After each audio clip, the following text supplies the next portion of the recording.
Good evening, everyone. It's December 15th, 2025. The 44th meeting of the 26th Council will come to order.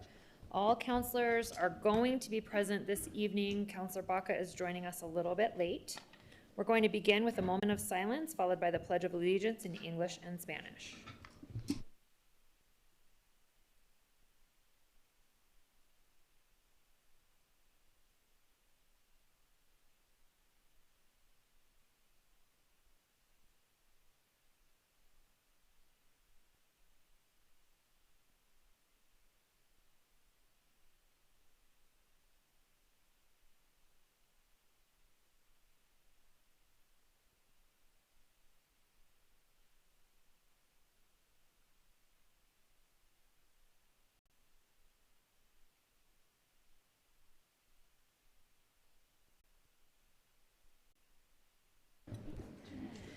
Civic Plaza parking passes are provided for members of the public. You can obtain a parking pass from council staff at the table near the chamber's entrance.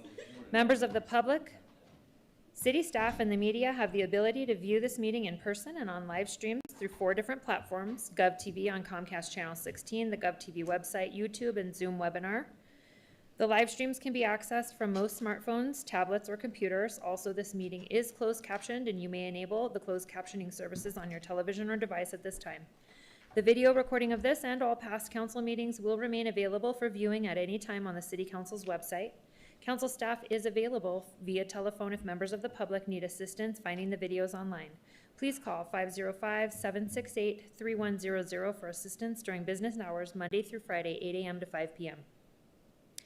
The council will take a break at approximately 7 p.m. this evening if needed. With regard to decorum in the chambers, we want tonight's proceeding to be as civil and respectful as possible. Please do not make any personal attacks, and please no applause, snapping, or other outbursts during the meeting. I will provide one warning to anyone causing a disruption. Upon the second or continued disruption, that individual will be asked to leave the chambers, and if necessary, security will be asked to escort them out of the chambers. Such removal from the council chambers will even be effective for the remainder of the meeting, and if continued disruptions occur, I may recess the meeting until order is restored, and if necessary, may clear the chambers of persons participating in the disturbance. The meeting will go a lot smoother if we are respectful of one another. We're going to begin with proclamations and presentations. Councilor Grau. Thank you, Madam President. I move that the rules be suspended for the purpose of allowing more than 4 proclamations per councilor per calendar year. Second. There's a motion and a second by Councilor Champagne. Do we have Councilor Baca on Zoom or no? Okay, so he is excused right now. All those in favor of the rule suspension, raise your hand and say yes. Yes. Anyone opposed? That passes on an 8-0 vote. Councilor Grau. Thank you, Madam President. This proclamation is recognizing the APD's Foothills Response Team. Accepting this evening is Sergeant Doug Moore and the Foothills PRT. Would you all come on down to the front, please?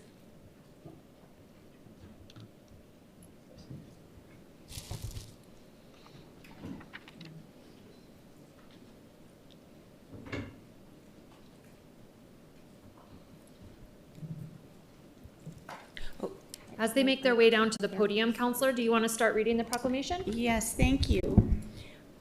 Thank you all for being here.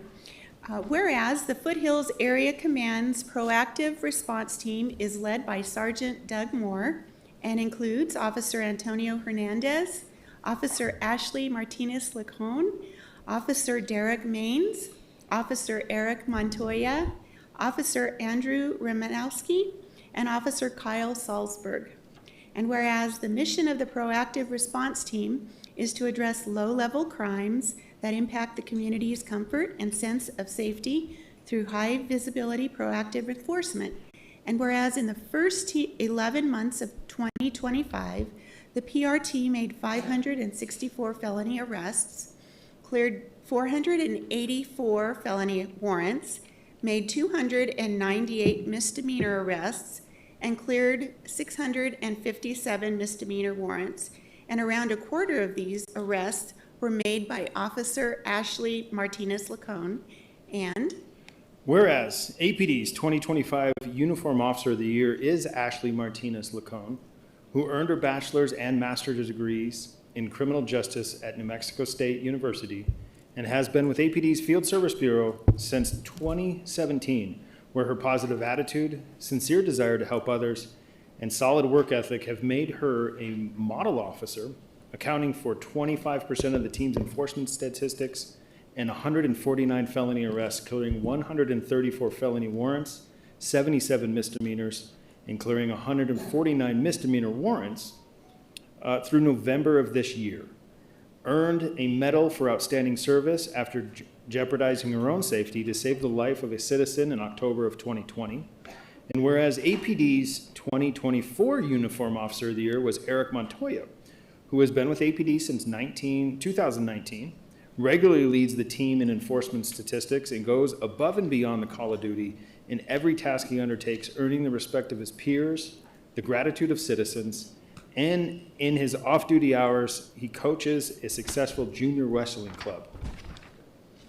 And whereas Officer Kyle Salberg has made several high-profile arrests in the last few weeks, clearing multiple narcotic trafficking warrants, removing fentanyl pills and methamphetamine from our streets, and locating and arresting a home invasion offender, he spends his days off helping the Impact Detective Unit by conducting investigations and completing cases.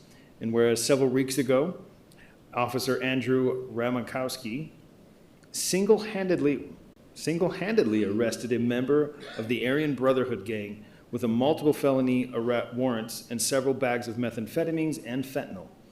And as a result of this arrest, this gang member is back behind bars to finish serving his 20-year sentence and face the judge for his other committed crimes. And whereas although Officers Antonio Hernandez and Derek Maines are new to the team, they are making great contributions with Officer Hernandez, recently finding a murder suspect who had been on the run for over a year.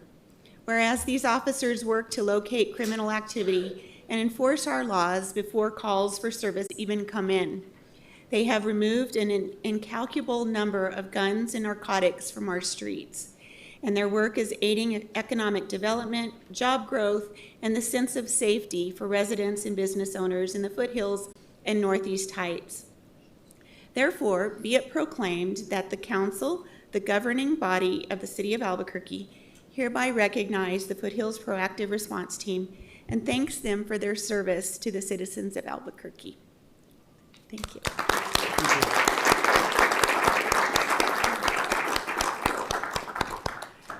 I am so proud of everything that you do. It's neat. You guys know the foothills.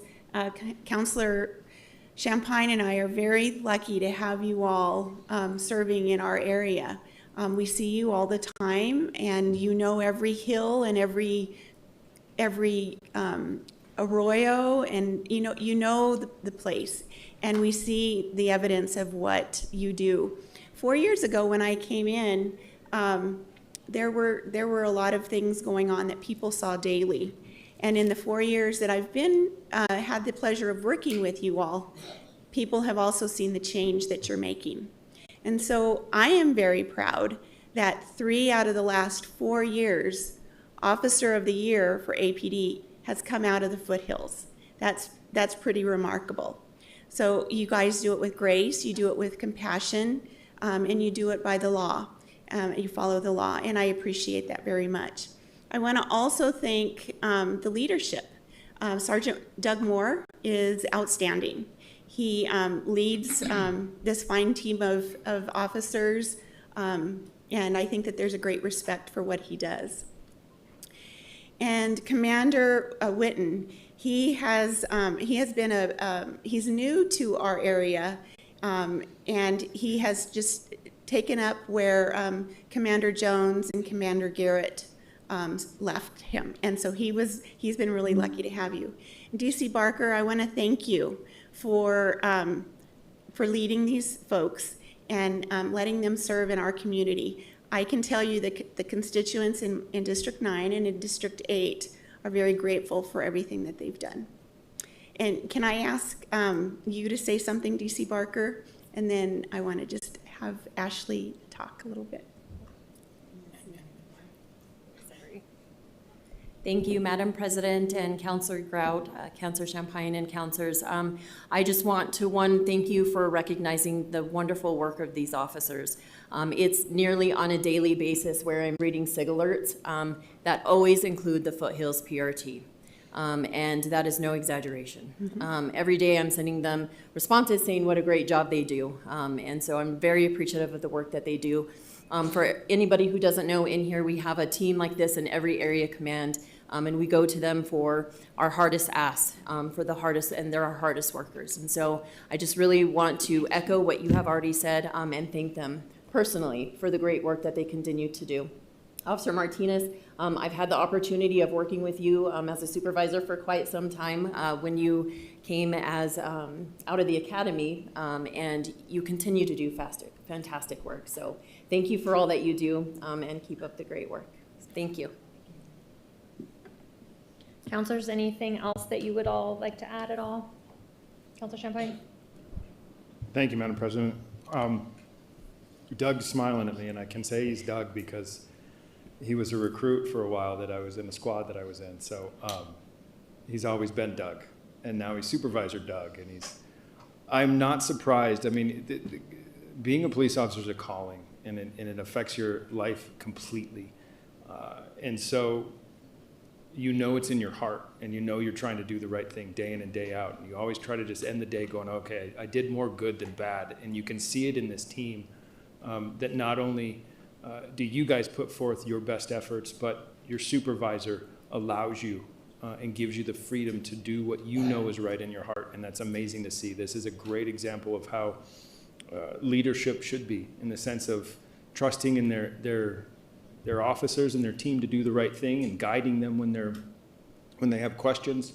But I'm not surprised that 3 out of the last 4 come out of the Foothills. I'm not surprised that 2 years in a row it's coming out of this team. You guys put forth your best effort. Your supervisor sees it. He gives you that freedom to do what you need to do. And it goes further up the chain of command as far as the commander, the lieutenant, and the DC. This is an example of how it should be run. Let your officers do their work, trust when they do it, and support them. So thank you, guys. I really appreciate it. Councilor Sanchez? Thank you. I just want to say thanks to each and every one of you.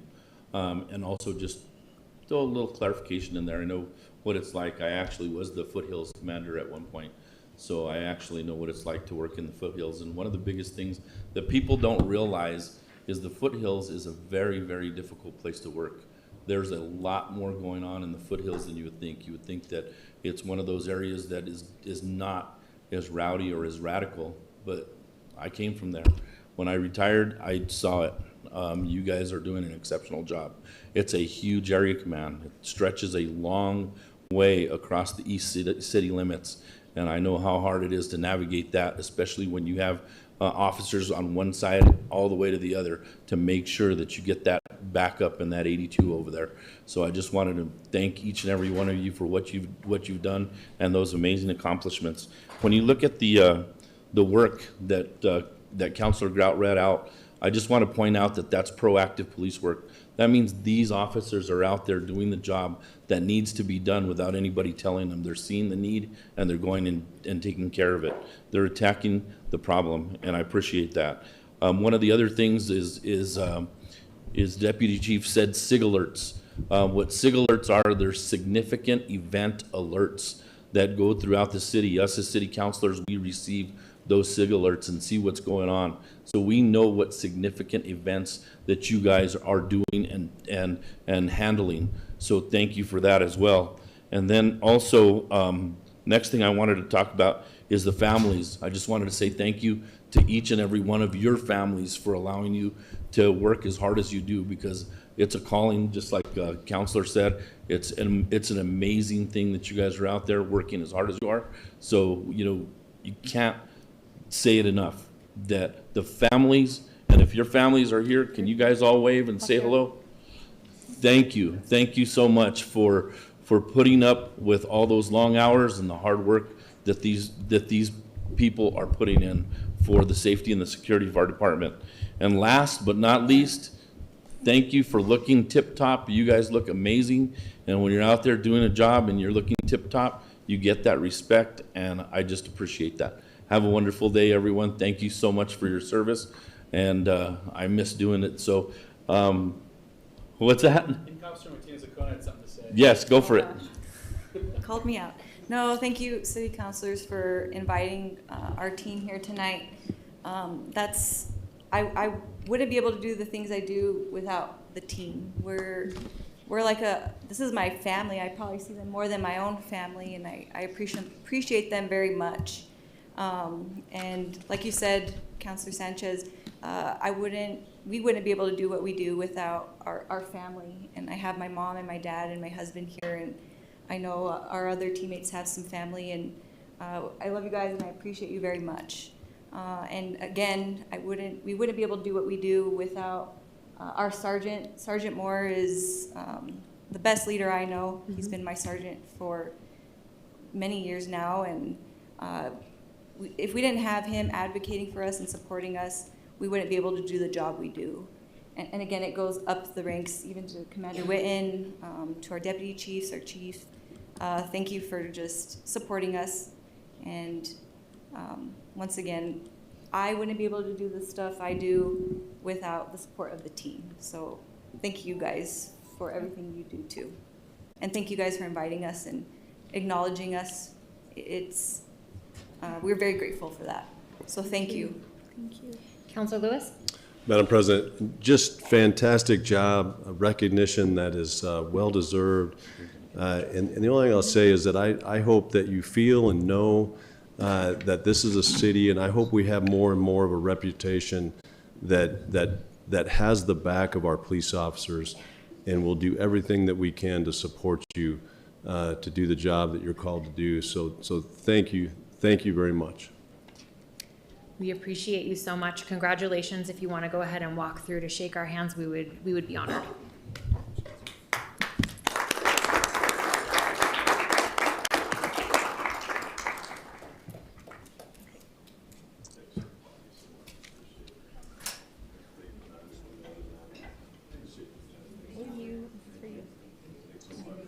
Thank you. Good job. Thank you. Good job. Okay. Good job. This is for you too. I want to take a picture with everybody. Thank you. Good job. Thank you. Good job. Excellent work. Excellent work. Yeah. Excellent work. Thanks. Thank you. Okay. All right. So, Dan? All right. Moving on, we're going to have a presentation. Counselor Feeblecorn? Thank you, Madam President. Wanted to invite Amy Kendrick down. I did not see her. Mr. Cornelius, is she by any chance online? Well, Madam President, my presentation does not seem to be in the audience, so let's just move on. Okay, well, maybe around the bend. So with that, counselors, we're done with proclamations and presentations. We will go to other business. The councils, I would move let's start over. I move to executive session to discuss matters related to NMSA 1978, section 10.15.1 H7, discussions subject to attorney-client privilege pertaining to Mayor Tim Keller versus Albuquerque City Council litigation matters. We will need to do a roll call vote if I get a second. There's a second by Councilor Rogers. Madam Clerk. Councillor Champagne? Councillor Peebles? Yes. Councillor Grau? All right. Councillor Lewis? Yes. Councillor Pena? Yes. Councillor Rogers? Yes. Councillor Sanchez? Yes. President Bassan? Yes. Passes on a 6-0 vote.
All right, we are back from executive session. I affirm that matters discussed in executive session were limited to those specified in the motion for closure. And we are going to go on to some more, I don't know, announcements, I guess. It's not formally announcements. I missed it from before, but that's okay. So I would like to take a minute to, it's something I love doing, thanking people. I want to thank the 2025 committee chairs for their service this year. Our staff have made sure to place gavels in each of your offices. Thank you, Councilor Grout, for being an extremely awesome committee of the whole chair. Thank you, Councilor Champagne, for being an extremely awesome Finance and Government Operations Committee Chair. And thank you, Councilor Feeblecorn, for being an extremely awesome Land Use Planning and Zoning Committee Chair. I also want to thank Councilor Pena for serving as an extremely awesome Vice President of the Council in 2025. And does anybody have any remarks for Vice President Pena? Now's your chance. All right. I would like to thank Councilor Sanchez for serving District 1 for 4 years. Thank you so much. Well done. And I meant to compliment you on your new facial hair. Oh. Does anybody have any remarks for Councilor Sanchez? I do. All right, Madam Vice President. Thank you, Madam President. I just want to congratulate you. You've done an awesome job this 4 years, working together on many issues that we have because we have adjoining boundaries. I just really appreciate you. Anytime I asked you for anything, whether it be the street lights or for, any of the events that we kind of coordinated together, you're always there. And I think the people of your district are going to miss you dearly. So thank you. Thank you. Councilor Rogers. Thank you, Madam Chair. I just wanted to say thank you for, we got to do a lot of great debates, and I'm going to miss that because we could always debate it out but still be cool at the end, and I really appreciate that. And thank you for supporting things in my district, which you have, and I really appreciate you even with all that, we still supported each other, and you put money in my district, so I appreciate you for that and teaching me good debates. Thank you. Thank you, Councilor Rogers. Councilor Grout. Thank you, Madam President. Councilor Sanchez, it's been a pleasure sitting next to you and working with you and getting to know you. I think you and your family are fine people, and I'm glad I got the opportunity. Thank you for representing the people in your district. I know that you did it with heart. Thank you. And I look forward to, I know that you look forward to the future and getting back to business. Thank you. Yes. And making a living. So thank you. So much. I hope you do everything. Thank you. Have a Councilor great- Sanchez, this is your last meeting. Oh, Councilor Lewis first, and then we'll go back to Madam Councilor. President, a big thank you to Councilor Sanchez, and really enjoyed serving with you the last 4 years, and especially as a West Side City Councilor, and I think we got a lot done. You got a lot of projects and things that I know you could be extremely proud of, and many things that we worked on together. On the council, thanks for being a great voice. You were always so reserved on this council, and no, that's a joke. I think there's a tendency sometimes for us, to be a fly on the wall and maybe let things go, and sometimes when things need to be said and brought up, and there's a tendency, I think, to do that. But I appreciate that you've said things that are on your mind and what you believe to be the best for the city, and pushing us forward. And this wasn't 4 years of coming and just kind of watching and being a part of the council. It was, hey, I'm gonna be active and jump in here and do what I can for the city. So I appreciate that. Just thank you for your service. You got a great family. I know you have a wonderful business too. You're going to continue to grow, and we just wish you the very best.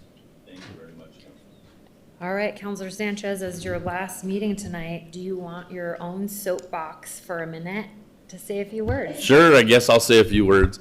I think one of the biggest thanks to all is the council staff. They were always there for me every single day and every step of the way. And without the council staff, I wouldn't be able to do what we've done, any of us. And I think all of us don't give enough credit where credit is due, and this staff that we have is just incredible, and they work tirelessly for us. I want to thank Brandon, my policy analyst, who has been there for me every step of the way. We've worked really, really hard to do everything that we needed to do on council and within our district. Brandon was answering numerous calls. We were extremely busy. I don't know, but I know we're one of the busiest districts in the city when it comes to phone calls and answering constituents. I got to meet so many beautiful, wonderful people. The people that work in the office, that work together. Being up here, I've gained some great friendships with all the counselors, and that's one of the things that I think was the biggest thing. And Councilor Rogers touched on it a bit, is the fact that all of us up here, we all seem to be able to get along. We all seem to be able to work together when the time comes. Even though we disagree on certain things, it's always been a good relationship. We've always been able to get along and talk to each other and actually communicate. And I think that's one of the things that I think is probably the most important thing, is to continue to communicate, continue to work with each other and work together to make sure that things are going the way they need to go. And for me, my biggest thing was accountability, transparency, and I hope that each and every one of you continue that trend with expecting transparency and accountability. It's something that's most important for all of us. Did a lot of good work on the west side in reference to, I think we probably spent, with legislative money, with city, state, and local money, probably close to $100 million in improvements on the west side. And that's with the help of each and every one of you. And it's also the help of our legislative partners and our federal partners. And it's just been a joy to make sure that we've done all that kind of work and done it together. Also, every single park in District 1 was touched. Every park had something put into it. So I'd like to thank Parks and Rec, David Flores and Dave Simon for actually helping us.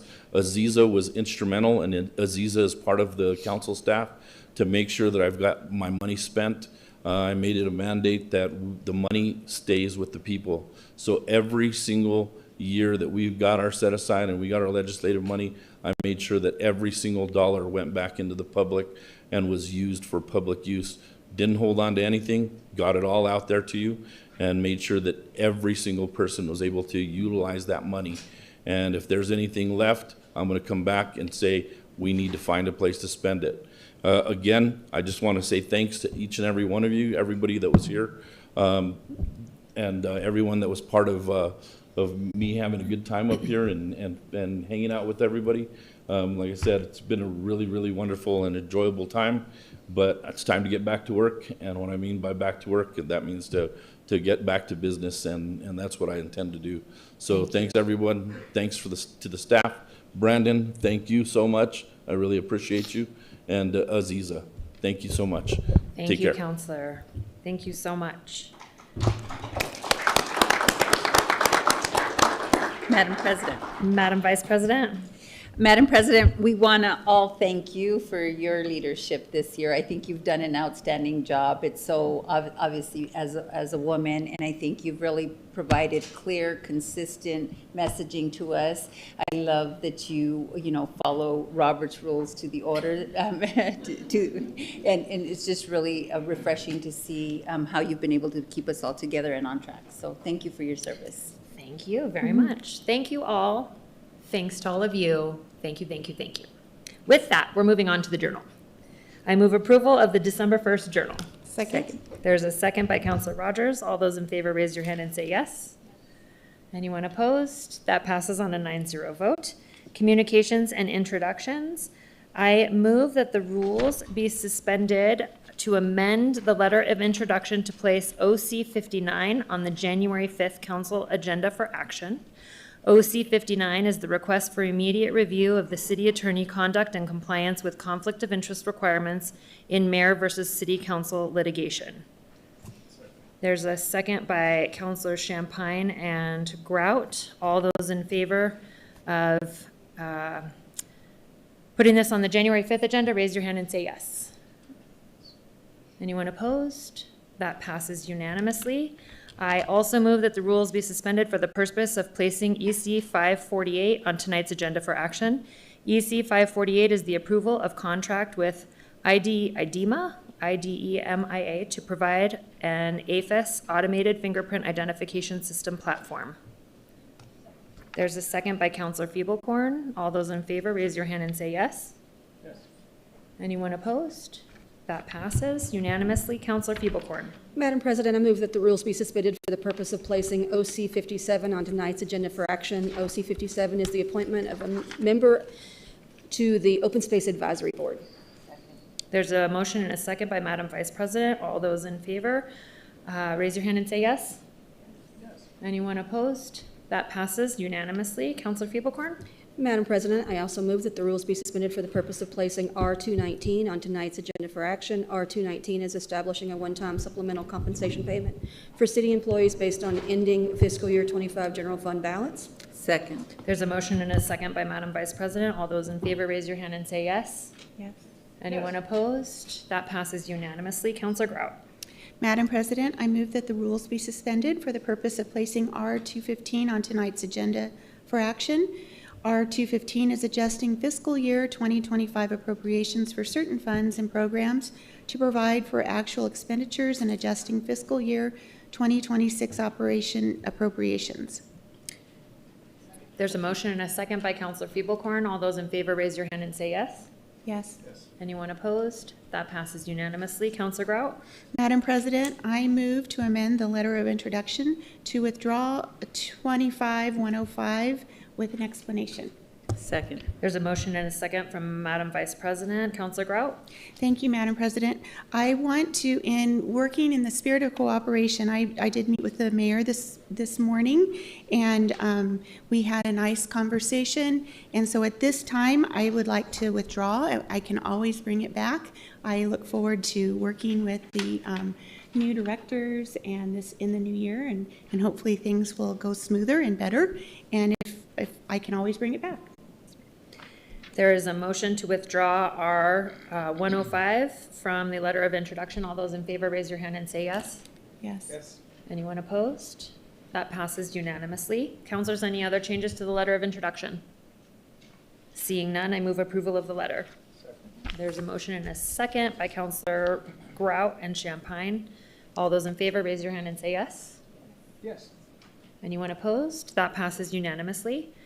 We no longer have approvals since we went ahead and put it on the January agenda. So we'll move, we do have approvals. We have EC 544, approval of risk first supplemental agreement to add funds for outside counsel legal services between Bardaki, Allison Miller, LLP, and the city of Albuquerque. I move approval. Second.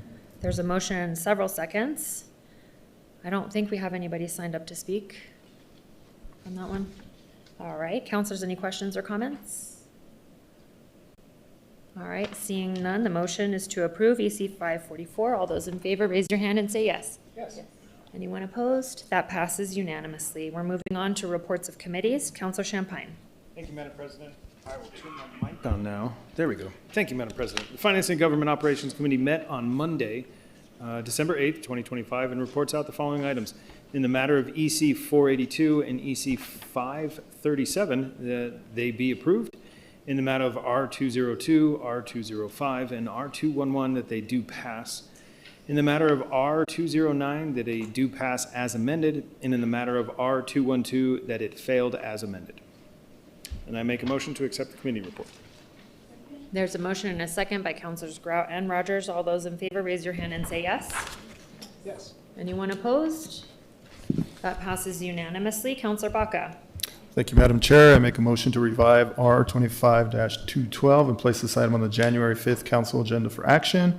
R212 is relating to the approval of a redevelopment tax abatement for the 4th and La Plata multifamily residential development project developed by 4th and La Plata LLC. Second. There's a motion and a second by Counselor Champagne. All those in favor, raise your hand and say yes. Yes. Anyone opposed? That passes unanimously. We're moving on to deferrals and withdrawals. Any deferrals or withdrawals at this time? Counselor Rogers. Thank you, Madam President. I would like to defer O-102, adopting the rental practice ordinance to codify provisions of the New Mexico State Senate 267 regarding rental practices, screening fees, fee disclosures, and late fees requiring owners to offer a no-fee payment option. There is a motion for a deferral to January 5th and a second from Madam Vice President. Counselors, all those in favor, raise your hand and say yes. Anyone opposed? No. 1, 2, 3, 4, 5? 4, 5? 5, 4. Should we do it again? I'm going to wait to have confirmation from the clerk. So that is deferred. Okay, so we went ahead and deferred O-102. Thank you. Moving, are there any other deferrals or withdrawals, counselors? No? All right, moving on to the consent agenda. Are there any changes to the consent agenda? Seeing none, for those individuals on tonight's consent agenda who are being appointed to serve on a board or commission, thank you for your willingness to serve. I move approval of the consent agenda. There's a second by Counselor Grout. All those in favor, raise your hand and say yes. Anyone opposed? That passes unanimously. We have no announcements, no financial instruments, no appeals, and now we are on to general public comments. Members of the public can provide live public comments to the council in person or virtually if they have signed up for the public comment per the instructions published on the agenda and on our website Friday. The public comment ground rules are that each participant will have 2 minutes to present. Comments are to be addressed to the councilors only through the council president, and any disruptive conduct will result in removal from the meeting. You will be called down, and there will be a 2-minute time limit, and a bell will ring to indicate your time is up. If you are on deck, please start making your way to the front once Mr. Cornelius calls your name. Mr. Cornelius, if you'll call the name of the first speaker. Thank you, Madam President. Our first speaker is Ellen Klein, followed by Kristen Cummings.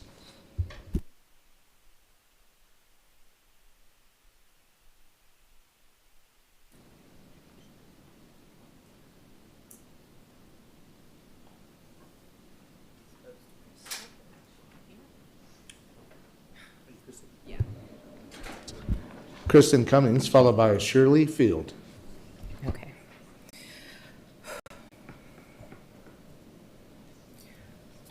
Good evening. My name is Kristen Cummings, and I'm here to speak to you about ranked choice voting. One of the most common arguments against ranked choice voting is one person, one vote. This fundamentally misunderstands how ranked choice works. Under ranked choice, if a candidate receives 50% of the vote, they win immediately, just as they would now. If the front runner receives less than that, say only 36% of the vote, then the candidate with the fewest votes is eliminated, in the same way that the candidates who received 1 to 19% of the vote were just eliminated from the runoff in this year's mayoral election. The difference is that a vote for that candidate is redistributed to the voter's second choice.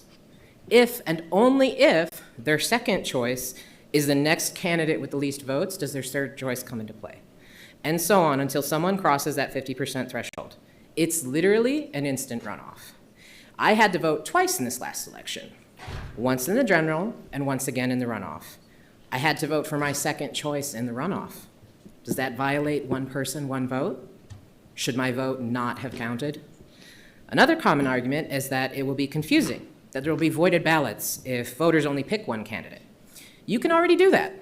It's equivalent to voting in the general and skipping the runoff when your first choice doesn't make the cut. Some people are only going to connect with one candidate, and that's okay. Good news for them, their vote still counts. Santa Fe and Las Cruces are already proving that New Mexicans can understand ranked choice. 75% of Santa Fe voters ranked 2 or more candidates in their November election. 59% ranked 3 or more. The majority of both cities are in favor of keeping ranked choice, according to recent polls. They like it. Our city just spent $1.6 million on an election that could have been resolved in November. Ranked choice voting is sensible, it saves money, and we need to stop insulting Barqueños by implying that they can't understand what their neighbors in Santa Fe and Las Cruces can. Thank you. Shirley Field, followed by Perry Radford. Hello, my name is Shirley Field, and I live in District 4.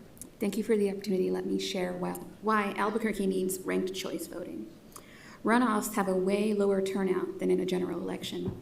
For this last one, I met a shocking number of people who did not even realize a runoff was taking place. People think they've already voted and don't realize they have to vote yet again. That means we end up with a smaller, less representative group of voters choosing our leaders. Our current system also puts further burden on council candidates. Our District 1 and 3 candidates had to keep campaigning and fundraising for 6 more weeks while the others were able to rest. Our election administrators had to prepare to run yet another election in the middle of the holiday season. And for all this, we had to pay an additional $1.6 million. This isn't about politics. Ranked choice voting is simply more practical. It's fiscally way more responsible, much simpler for voters, and reduces election fatigue. We don't even have to look far to see how it's working out in New Mexico. Santa Fe and Las Cruces also are already using ranked choice voting, and they knew who their mayor and councilors were in November while we had to wait for a second election. So let's save taxpayer money, make elections more fair, and ensure that every vote counts the first time. I urge the council to adopt ranked choice voting for Albuquerque. Thank you. Perry Radford, followed by Dylan Gibbs. Thank you, Council President. I'm here to share some facts about instant runoff voting and why it would be an asset to voters in Albuquerque. Instant runoff voting is currently used by over 17 million Americans in state and local elections. A growing body of research shows that IRV, also known as ranked choice voting, is liked by those that use it and easy to understand. I've heard concerns about how implementing the system may be confusing for voters, but a survey of Maine voters when they used it for the first time showed that 90% of voters found it to be an excellent or good experience. It's hard to get that high of a rating in this day and age. Recent polling here in New Mexico shows similar results and a strong belief in majority-backed elections. 86% of those polled in Santa Fe and Las Cruces said it's important that elected officials earn at least 50% of the vote, which instant runoff elections always ensure, without the hassle and cost of a runoff election. 77% of those polled also said that a ranked choice ballot was simple to complete. I want to be clear that these statistics are fairly consistent across jurisdictions in the US in terms of ease and preference. It doesn't change a lot, even with great differences around political identity, other demographics, anything, you name it. People tend to feel the same way about ranked choice voting. Voters prefer this method of voting because it leads to majority-backed winners, focuses on policy instead of polarization, is easy to understand, and it's efficient. It's time for Albuquerque to get ranked choice voting and join our neighbors. Thank you. Dylan Gibbs, followed by Janet Sayers.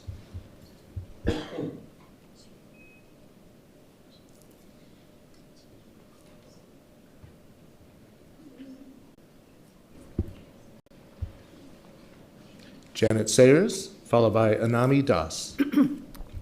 Good evening, Madam President Bassan, members of the council, city staff, and Madam CAO. And I did want to acknowledge that today, on the little calendar in the journal, it mentioned this is Bill of Rights Day. This is in 1791, the Bill of Rights was approved, the last state that had to ratify those 10 amendments. So I thought, well, this is a really significant part of our American history. Again, Councilor Sanchez, you join an illustrious list of city council alumni for the last 45 plus years. And yes, best wishes to you and your family and your future. Quick update. Did I say, Janet Sayers, and I live in District 9. I did want another quick library update on the HVAC downtown. Senator Harold Pope from the West Side has made a commitment to help support with capital outlay, and also Representative Miguel Garcia, who starts at Central and then goes south. So we're really excited about where we are. And lastly, I just wanted to say we have much to be pleased about in our city of Albuquerque. from the open space program, the trails program, our parks, our senior centers, and I'm looking at 2026. I'm going to try to be positive about all the different things that are good about Albuquerque and where we're heading in the future. And I know that working together that there'll be a lot of issues that can be solved. And I'm also thankful for our first responders, for the solid waste drivers that came and got my trash this morning and recycling, and for all of our city employees that work holidays so that the rest of us can benefit. So thank you, and Merry Christmas, Happy Holidays. Anami Das, followed by Joe Cardillo. Hi, y'all. I just wanted to express my appreciation for the deferral on R102. Thank you. Joe Cardillo, followed by Lisa Christofferson. Good evening, Madam President and council members. My name is Joe Cardillo. I'm a resident of District 6, and I grew up here in Albuquerque. I work for a local nonprofit that does policy communications, and at times I have to track misleading content, rumors, myths, that sort of thing, to try to have a real conversation about policy. And I just wanted to briefly mention two recent examples and their impact. The first one has just happened last week. Stephen Michael Quesada, who most folks know, Breaking Bad star, Bernalillo County Commissioner, posted on Election Day while polls were still open, I quote, "I hope that's not ICE at the polling location on 98th. Of course, that's pretty scary to hear, especially when we know ICE is consistently detaining U.S. citizens. I heard directly from voters who were shaken by that post, even though Quesada had provided no evidence, and when I checked with two people at that location, they said that ICE was not there. A second example goes a little bit further back to the mayoral election. I'm sure folks in this room have heard the false claim that Albuquerque is the 20th most violent city in the world. It was even on one of the mayoral candidates' campaign handouts at a town hall. This came from a tiny online survey taken by 200 people. I took the survey myself. It didn't ask if I was from Albuquerque, so pretty much anybody around the world could take it. And if you want to see that survey, you can look up the Numbeo Crime Index Albuquerque to see for yourself. What's the impact of this type of thing? You know, I won't go too deep into it, but I think I would just describe it as poisoning our information systems. This kind of thing breaks the connection between neighbors. It fills us with fear, anger, and distrust, which is really not good for any of us in any of our neighborhoods. And it impacts more than politics. It's really about how we live together, and I think whether we're going to choose to be neighborly at all. And I think, obviously, as city councilors, I'm sure you all know how important that is in your respective districts. So I would just close by saying that hopefully going into the new year, folks will open a new page and let go of those kinds of things. And also, while I understand the government can't regulate that type of free speech, you all can hold each other accountable to a higher standard. And I certainly hope that you do, and wish you all a restful holiday break. Thank you so much. Lisa Christofferson, followed by Thomas Abeta. Thank you. It is with a sad heart and much disappointment that I stand here before you today. My name is Lisa Christofferson. I'm in District 3. It is my belief that there was an intent to intimidate voters in District 3 from voting. I have inquired as to how to file complaints with multiple agencies because I, as a person of color, as a person who is the first American on one side of my family, voting is fundamental to the democracy and to the civil rights that we have in this city and in this county and in this state. And if you all do not do something about something that was so incredulous, so deplorable, if I could have I want to put this post up here. If I could please. District 3 is one of the brownest districts in this city. 98th. This was the post. It says, "I hope that's not ICE at the polling location on 98th." My mother is a naturalized citizen, and she works at that polling site. She has been, for the last 2 months, trying to find her papers from 35 years ago of her becoming a citizen. She did not work this voting election, the runoff, because she was scared that being there and serving her community would result in her being deported. And then this gets posted. Voting is one of the fundamental mechanisms within a democracy for members of a community. So I'm having to pause because I'm not even sure how to respond to that. I don't know what agency needs to hold that accountable, but I do look to you all to make some kind of a comment that this is not what we want in Albuquerque for our citizenry, please. Thomas Abeta, followed by Let's Otvo.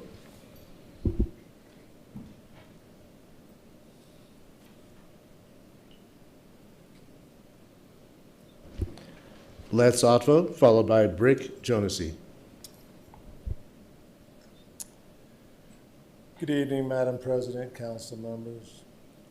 As we enter into this holiday season and the close of business for 2025, I'd like to make it all, in case you all weren't aware, I'm sure most of you are, we're coming to our 250th anniversary as a country.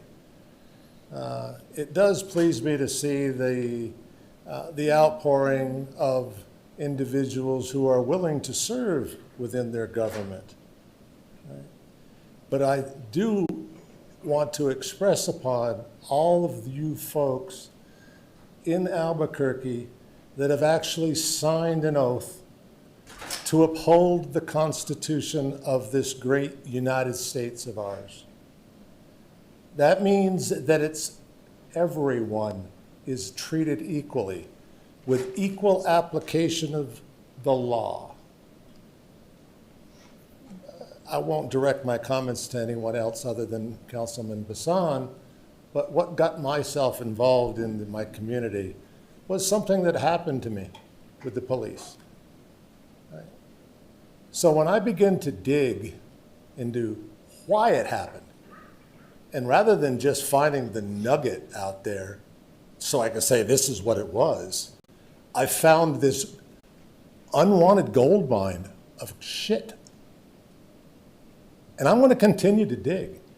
If I go down in the so-called annals of history of cleaning up a city, then it's going to be on my name, on my watch, on my time. So I'm just want to put y'all on notice. There should be no more destroying of public records between the public officials like the mayor, the chief of police, or for any public record for that matter. Have a good holidays. Thank you very much. Appreciate your time. Brick Jonesy, followed by Santiago Montoya.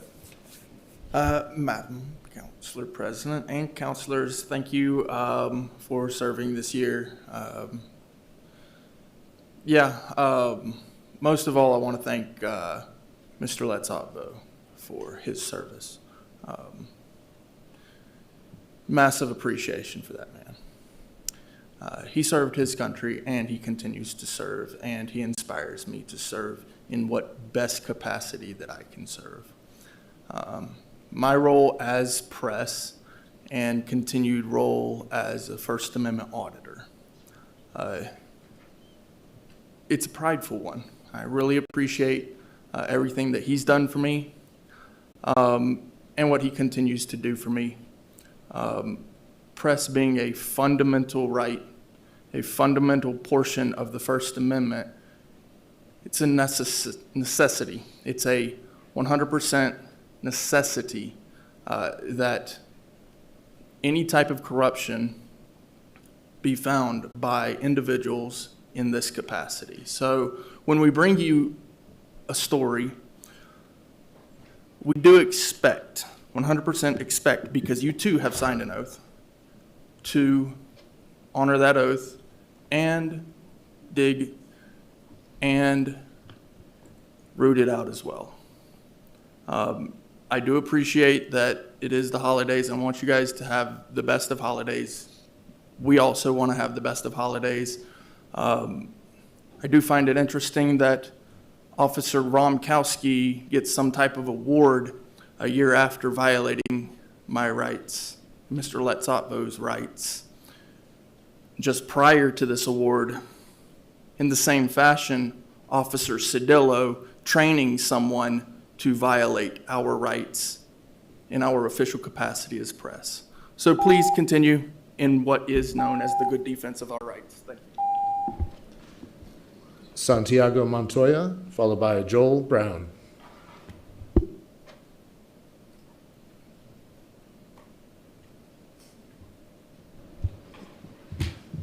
Joel Brown, followed by Patrick Barrett.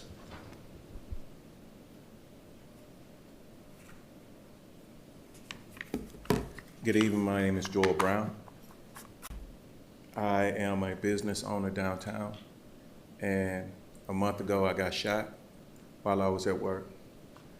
No police officer while I was in the hospital. No police officer came to my place of business. No police officer came to my home a month after I've been shot. It took me to get on social media. It took me to continue to talk to different people to even have an officer come and talk to me about the situation. I'm only here today because I do not want this to happen to another person. I'm actually stronger, so I'm okay with being shot downtown in Albuquerque. But there's other business owners that's going through the same things and not having anyone to help them. And on the spark of this, a lot of domestic violence also going around where police officers aren't doing their follow-ups like they should be, especially in the Black and brown community. I'm not here to try to say anything bad about the APD. I'm just looking for accountability and knowing that hoping that I came here to address y'all, something actually will be changed. Thank you for your time. Councilor Champagne? Madam President, thank you for the leeway on this. Madam CAO, can I get the CAS and case for that? And the 42s on it? Madam CAO? Madam President, Councilor Champagne, I only smiled because I was trying to catch the exact codes you were saying, but Yeah, yes, we will absolutely follow up on it and follow through. The CAD in the case is just the call itself, and the 42s is the timeline of basically when the call came in and so on and so forth. Madam President, Councilor Champagne, I understand. I was just trying to catch it. Thank you. Councilor Grout? Thank you, Madam President. Mr. Brown, I'm sorry that you got shot. It's not okay. And I'm sorry that follow-up didn't happen as timely as it should have. There's no excuse. But I think that we've got some eyes on it now, and we'll see what we can do so we can do better for other people. So thank you for coming to speak and let us know, bring it to our attention. I'm sorry you got shot. It's not okay. Councilor Baca? Thank you, Madam Chair. If you can copy me on the email there, Dr. Single. I think it's, and I'm sorry, Mr. Brown, that all this has happened. You know, we just spent the last, 6 months listening to how things are better in Albuquerque. And yet in one of our most visible and prominent neighborhoods that everyone is paranoid about, we don't get a follow-up. I mean, that just seems ridiculous. Any shooting should have a follow-up, obviously, but the fact that he had to come down to city council to speak is outrageous, to be honest, at a minimum. So, thank you. I think please forward it to everybody. Kind of the standard ask on my end, please. Councilor Rogers? Thank you, Madam President. I just wanted to add, I know JB he was being nice. I just have to add that there's serious issues with even evidence collection in this case, where he had a weapon that should have been processed, that I think has been since picked up. But the other thing is this group, this barber shop where this happened, hosts a mentorship program that I support with funding, that the city supports with funding. Luckily, those youth weren't there that day, right? But this has opened another conversation that these men are having to have with these youth who noticed when something happened to the gentleman where they come in his business to get mentored. And so this is a upstanding group of men who are doing their part to pour back into the youth, and to have this happen, and I'm so sorry. I know you and I have been in contact, but I assumed and expected that APD was following up. So thank you for coming and voicing that here. and we'll definitely make sure that you get what you need. And thank you for standing up for all of the folks that you do stand up for, also with the domestic violence part too, because you're right, we could do better there too. Thank you. Mr. Cornelius? Thank you, Madam President. Patrick Barrett, followed by Marcelin Costner. So Patrick Barrett's actually not here. My name is Arthur Bell. I would like to take his time in regards to the situation that happened with JB, if that's okay with you all. Please proceed. Okay, so just to add a little context to what happened with JB, there is literally a gunshot detector within 50 feet of where his business is. He got shot in his barbershop, walked a block and a half to a neighboring business, got them to bandage him up, called the ambulance picked him up, he's on his way to the hospital. The person who shot him is laying in his business. The gun is not necessarily with that person. Long story short, how is it that no APD officer made it down to the location? Not only is the person still on Albuquerque streets, which puts everybody in harm's way, but like Nicole said, we host a men's group that talks to kids to prevent violence. So the fact that that happened there, these same kids are looking at us a little different. Now, JB could have not been as strong as he was. JB could not be here with us, but God willing, he is. And because he is, like Nicole said, he's taking it easy on you. We're done taking it easy. Our kids deserve better. JB deserves better. Everybody in the city of Albuquerque deserves better. Numbers lie. I hear a lot of people always say numbers don't lie. The numbers that Albuquerque is safer is a lie. That proves it. Thank you. Marcelin Costner, followed by Tad Numiski. Hi, I just would love to share with y'all my experience this week. So earlier this week, members of this administration came to a food distribution program I help serve and asked us about covering for food for the Rock at Noon while they were closed, because Tuesday through Friday, they serve 80 to 100 people. 80 to 100 people rely on those meals. So out of our own pockets, out of our own work, we came together as a community with different groups, and we've been trying to feed folks while the Rock at Noon's been closed, down where they are. We were told to go to the first Narvetta Bridge. The first day we went, cops swept people down the way. We went to the Rock at Noon where people were. State police blocked off both ends of the road and swept folks out. The next day, we set up on an empty lot. I was threatened and had a property owner in my face. As I apologized, cops came later and swept folks before we served lunch. The next day, cops swept us in the middle of serving lunch. I still plan to be there all this next week and the week after that while the Rock at Noon is closed. We will continue to be feeding people. It does not matter. But it feels like a waste of resources. We just heard about how APD can't show up to gunshot victims and a crime, but they can show up and send 6 cars to move a bunch of people out who are in wheelchairs. I mean, it's cold. It's winter. What the hell are we doing here? I also want to mention that housing folks in general makes our city safer. People wouldn't be as desperate. People wouldn't be robbing each other and trying to do curious things just to get there. Food and housing is a really easy way to get over addiction and broader issues. And it's crazy. It's fucking crazy that we live like this and we allow people to freeze and die on our streets. Please do better.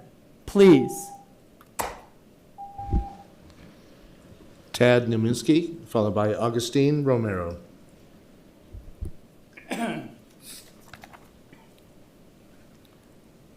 Just a second, let me lower it down.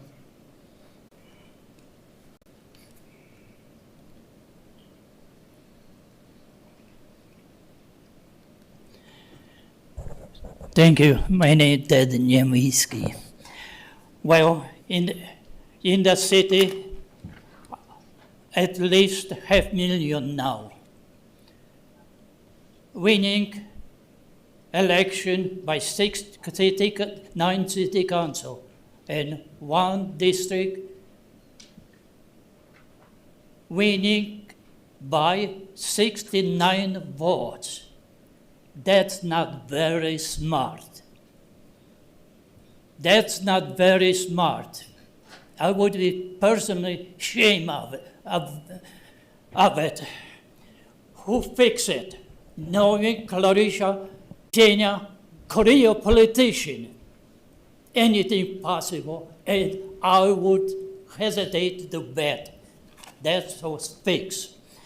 Now, I commend the state of New Mexico, federal government, Justice Department, look at to this issue. Now, life. What is life? To me, that's process of learning from child, toddler, all the way to 100 years old.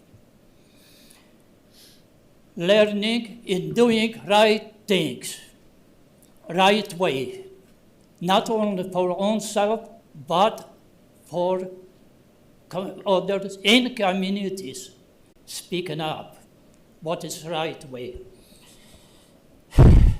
Now, what's happened to me last city council meeting when Council Basan's sponsor and all council voted.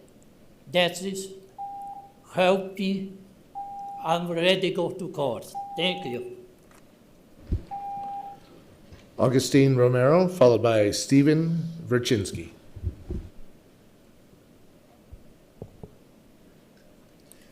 Good evening, everybody. My name is Augustine Romero. I'm the M-Series president for the union, represent city employees. I'm here as a reminder to just remind you guys that we had conversations 6 months ago about possibly getting a 0.5% raise. Just want to make sure you guys don't forget about us again. Thank you. Stephen Verchinsky, followed by James Freeman. Want to get an overhead?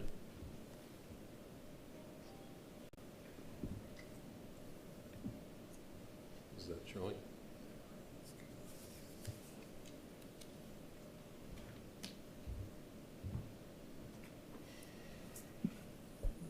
Madam Chair and members of the council, I went up on November 5th to the state legislature in Santa Fe for specifically a presentation to the Investments and Pensions Oversight Committee, and it was given by Roxana Knight and Ann Green Roney. What they were addressing was New Mexico's public pension crisis and a case for restoring the cost of living allowances. Municipal employees pay into PARA as well as the city. I am a PARA pensioner at this point in time, and I can tell you how difficult it is getting to be with regards to what's happening with regards to our pensions. Just to give you an idea, with the current COLAs, the value of our public retirees' pension will shrink to just over half of its 2019 value in 25 years. What this means is less money even coming into the community and being spent in the community by the retirees, and jeopardizing their ability to go ahead and stay in their homes, take care of their own elderly, husband or wife. And so that's an issue that needs to be addressed. This happened because of Senate Bill 72, which was passed during COVID and signed off by the governor. What that in essence did is it reduced regular members' actual COLA, which was a non-compounding 2%, down to 0.5% for the years 2023, 2024, 2025. So we've lost income that they were people were counting on and promised by their employees by statute governing their work agreements. And for example, May I have it in a little bit more? Yes. Thank you. Okay. You can feel free to send that via email to all of the counselors, though, and we Okay. can go ahead and take a look at it as well. Will do. I think it's important. Thank you, sir. James Freeman, followed by Simon Polakowski. Thank you, Garrett. Good evening, y'all. I am still James Freeman from District 4. First, I wanted to talk about an event that's coming up on Wednesday. This is the Memorial Vigil, where we will start at 1 p.m. at Albuquerque Healthcare for the Homeless, and we'll march to Civic Plaza. So many people have stepped up to make this a great event over the years. Councilor Baca donated 100 burritos. Thank you so much. Albuquerque Healthcare for the Homeless is matching that with 100 burritos. The city is donating 50 burritos. We got most of the fees waived as far as using Civic Plaza and using the sound system. I can't believe how complicated and expensive it is to get all these things done. It took months, but we finally got it done. We got done today. So, but I really wanted to thank the city for allowing us to do that last year. 2 of y'all came. I'd like to see a little more than 2, if that's possible. I guess 3, if Councilor Baca shows. So that would be great. I'd love to get in trouble for making a quorum. I'll take the blame for that. Other thing I wanted to, we are Christmas time and we're thanking people. I really want to thank the staff, Dr. Singal, Matt Whalen, really always taking the time to talk to me. All of y'all have met with 8 out of 9 of y'all privately, had meetings or conversations or emails. So I really wanted to thank you. You have the most incredible policy analysts in the world over here. I know them all. Abby Stiles, of course. So I just really wanted to say thank you. I feel fundamentally many systems in the city are broken, but we have the best people working on them. So I think that's, if there's a silver lining, everything probably shouldn't take months to get approved. Something so simple, but we have the best people. Thank you. Simon Polakowski, followed by Molly Swank on Zoom. Council President, Council, I'm not as altruistic as the preceding speakers. I've come here for a very selfish reason. I've come here to ask you to vote unanimously on a resolution demanding an investigation what went on in a meeting between the U.S. ambassador in Israel and a convicted traitor to the United States, Jonathan J. Pollard.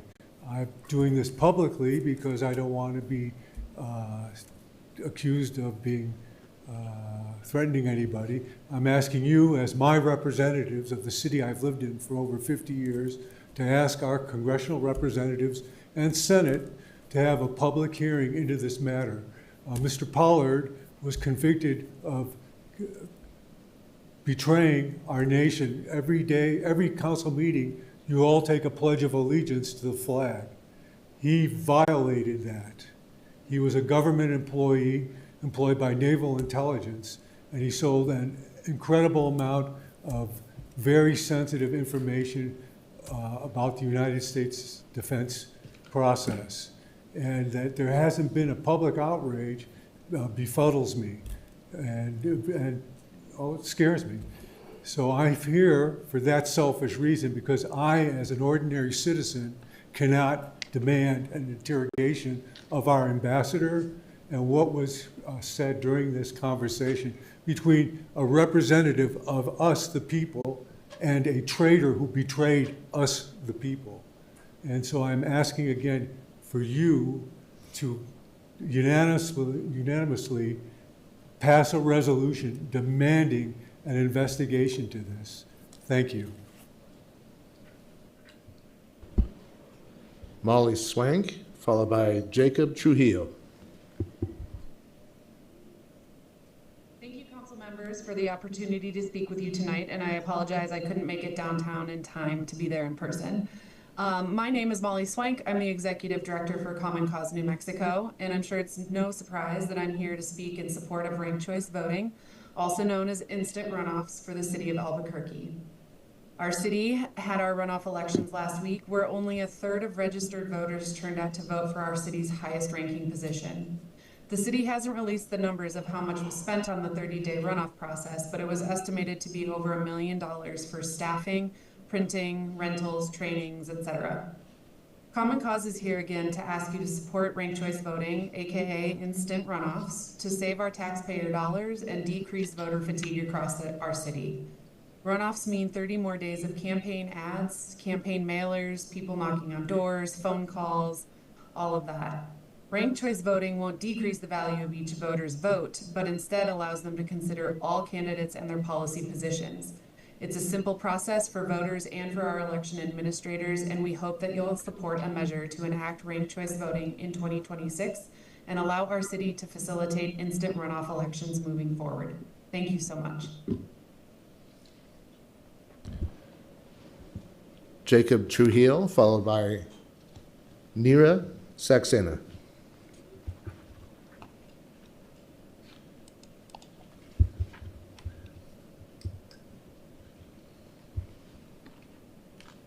Hi, sorry. Good afternoon, Albuquerque City Council. Thank you, Council President and members of the Council. My name is Jacob Trujillo, and I'm proud to serve as the chair of the Democratic Party of Bernalillo County. I'm joining virtually tonight because local government sets the tone for how democracy actually functions in people's lives. At a time when trust in institutions and our national government is at an all-time low, cities like Albuquerque have a real opportunity to strengthen participation and confidence in our elections. One way to do that is by adapting ranked choice voting. Across the country, cities have implemented ranked choice voting and are seeing higher voter engagement, more positive campaigns, and election outcomes that better reflect the will of the majority. Albuquerque has already experienced low voter turnout elections and costly runoffs, just like the December 9th race, that leave many voters feeling disengaged. Ranked choice voting allows voters to express their preferences in a single election, reduces the needs for runoff, and ensures winners have broader support from the community. As chair of the Democratic Party of Bernalillo County, I believe our democracy works best when more people participate and when our systems reward coalition building instead of division. Ranked choice voting encourages exactly that. I urge Council to seriously consider and advance the adoption of ranked choice voting for Albuquerque's municipal elections. It's a practical reform that strengthens democracy and better serves our residents. Thank you all for serving. Thank you all for the hard work you do, and I appreciate your time. Thank you. Nira Saxena. Good evening, councilors. Thank you for the opportunity to speak. My name is Nira Saxena. I'm a resident of District 6, and I'm also a practicing pharmacist in the city of Albuquerque. I understand this decision has been deferred. However, I speak in strong support of the rental practices ordinance. While Senate Bill 267 established important tenant protections at the state level, codifying these provisions in the city code is what makes them real and enforceable on the ground. Things like transparent fees and limits on punitive practices, these are not abstract issues. They directly affect housing stability and displacement risk. I work with many of our unhoused citizens. As all of us know, there are way too many unhoused individuals in our city. This is a huge problem that we need to take seriously. Predatory renting or landlord protections do not serve our citizens. I strongly urge the council not to defer this decision again, and not only to adopt the ordinance, but to ensure it is implemented and enforced in a way that meaningfully protects renters. Thank you very much.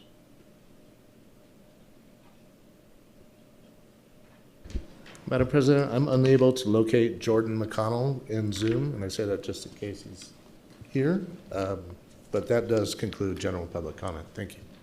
Thank you very much. All right, we're going to do one more item and then move for our break. Under approvals, OC 57 is the appointment of member to the Open Space Advisory Board. In accordance with the provision of Section 2616 ROA 1994, Councilor Feeblecorn has submitted the following two names as potential appointees to the Open Space Advisory Board: Carl R. Kaiser and Teresa, please forgive me, Doria Riley. I don't see that anyone is signed up to speak on this. The two candidates I've been told are present this evening if council would like to hear from each of them. Counselors, would you like to hear from anybody? Okay, so the council rules provide a procedure for appointments made by the council, and we are following that procedure tonight. Ballots are being distributed by staff that list the two candidates. Counselors are to indicate the order of their preference with a 1 for their first preference and 2 for their second preference. Irony is not lost on me right now. After counselors complete their ballots, staff will collect the ballots and tally the results. Counselors, if you'll please mark your 1 and 2, give it back to staff, but first I move to table this item. There's a motion and a second by Counselor Champagne and Grout. We're going to allow for staff to be able to do the tallies and figure it all out while we go to dinner. So all those in favor of tabling this item, raise your hand and say yes. Yes. Anyone opposed? The item is tabled. We will be back here at 7:30.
All right, everyone, we are back from our break. And I would like to remove OC 57 from the table, appointment of member to the Open Space Advisory Board. Second. There's a motion in several seconds. All those in favor, raise your hand and say yes. Yes. Anyone opposed? Everyone's spunky. Anyone opposed? That passes unanimously. All right, so with that and the tally from staff and our votes, the new member of the Open Space Advisory Board is Carl R. Kaiser. I move confirmation. There's a motion and a second by Councilor Feeblecorn. All those in favor, raise your hand and say yes. Yes. Anyone opposed? That passes on a 7-0 vote. Welcome and congratulations to Mr. Kaiser. Thank you for your willingness to serve. Okay, so now we're going to bounce around and we're going to go back to EC 548, approval of contract with I don't know, is it the acronym or is it IDEMIA, to provide APHIS automated fingerprint and identification system platform. I move approval. Second. There's a motion and a second by Madam Vice President. Any questions, councilors, or comments? All those in favor of approving EC 548, raise your hand and say yes. Yes. Anyone opposed? It looks like that passes on a 7-0 vote. We're now on to final actions. Councilor Pena, 067. Thank you, Madam President. Thank you, Madam President. 067 is Committee Sub amending Chapter 2, Article 11 of the City of Albuquerque Code of Ordinances to improve the city's budget proposal processes and strengthen oversight and accountability measures. I move it do pass. There's a motion and a second from Councilor Champagne. Okay, let's go to amendments first. We have quite a packet, and then we will go, we do have a public speaker. So let's start with Amendment A, which is Councilors Lewis, Rogers, and Sanchez. Councilor A is now number 1 in your packet. A in your packet, number 1 for the amendment. Thank you, Madam President. I'd like to move floor amendment number 1 on the screen on page 13, beginning on line 14, amend section 2-11-8, budget contents and format by replacing paragraph D as follows. And it's a pretty long amendment, but the purpose of our amendment, and we talked about this last time, so we reworked it based on our discussion. It requires clearer reporting for unclassified employees who report directly to the mayor or CAO. It defines what constitutes a direct reporting relationship for budget presentation purposes, specifies that the salaries of these employees must be shown within the mayor's office or CAO budget sections, and requires organizational charts in the annual budget submissions to reflect both standard and departmental structures and any direct reporting relationships. This amendment also requires updated charts when changes occur that affect how these positions are presented in the budget. And I'm urge your support. There's a motion. Is there a second? There's a second by Councilor Feeblecorn. Councilors, any questions or comments? Anything from the administration? I'll try to do like we did last time. Thank you, Madam President. I appreciate the work that went into clarifying this in the way that, based upon our discussion in the last meeting, and understand the transparency that this provides in understanding where folks are allocated within the budget and where they sit within our administration. All right. Anything further, councilors? Seeing none, the motion is for amendment number 1 to Committee Sub 067. All those in favor, raise your hand and say yes. Yes. Anyone opposed?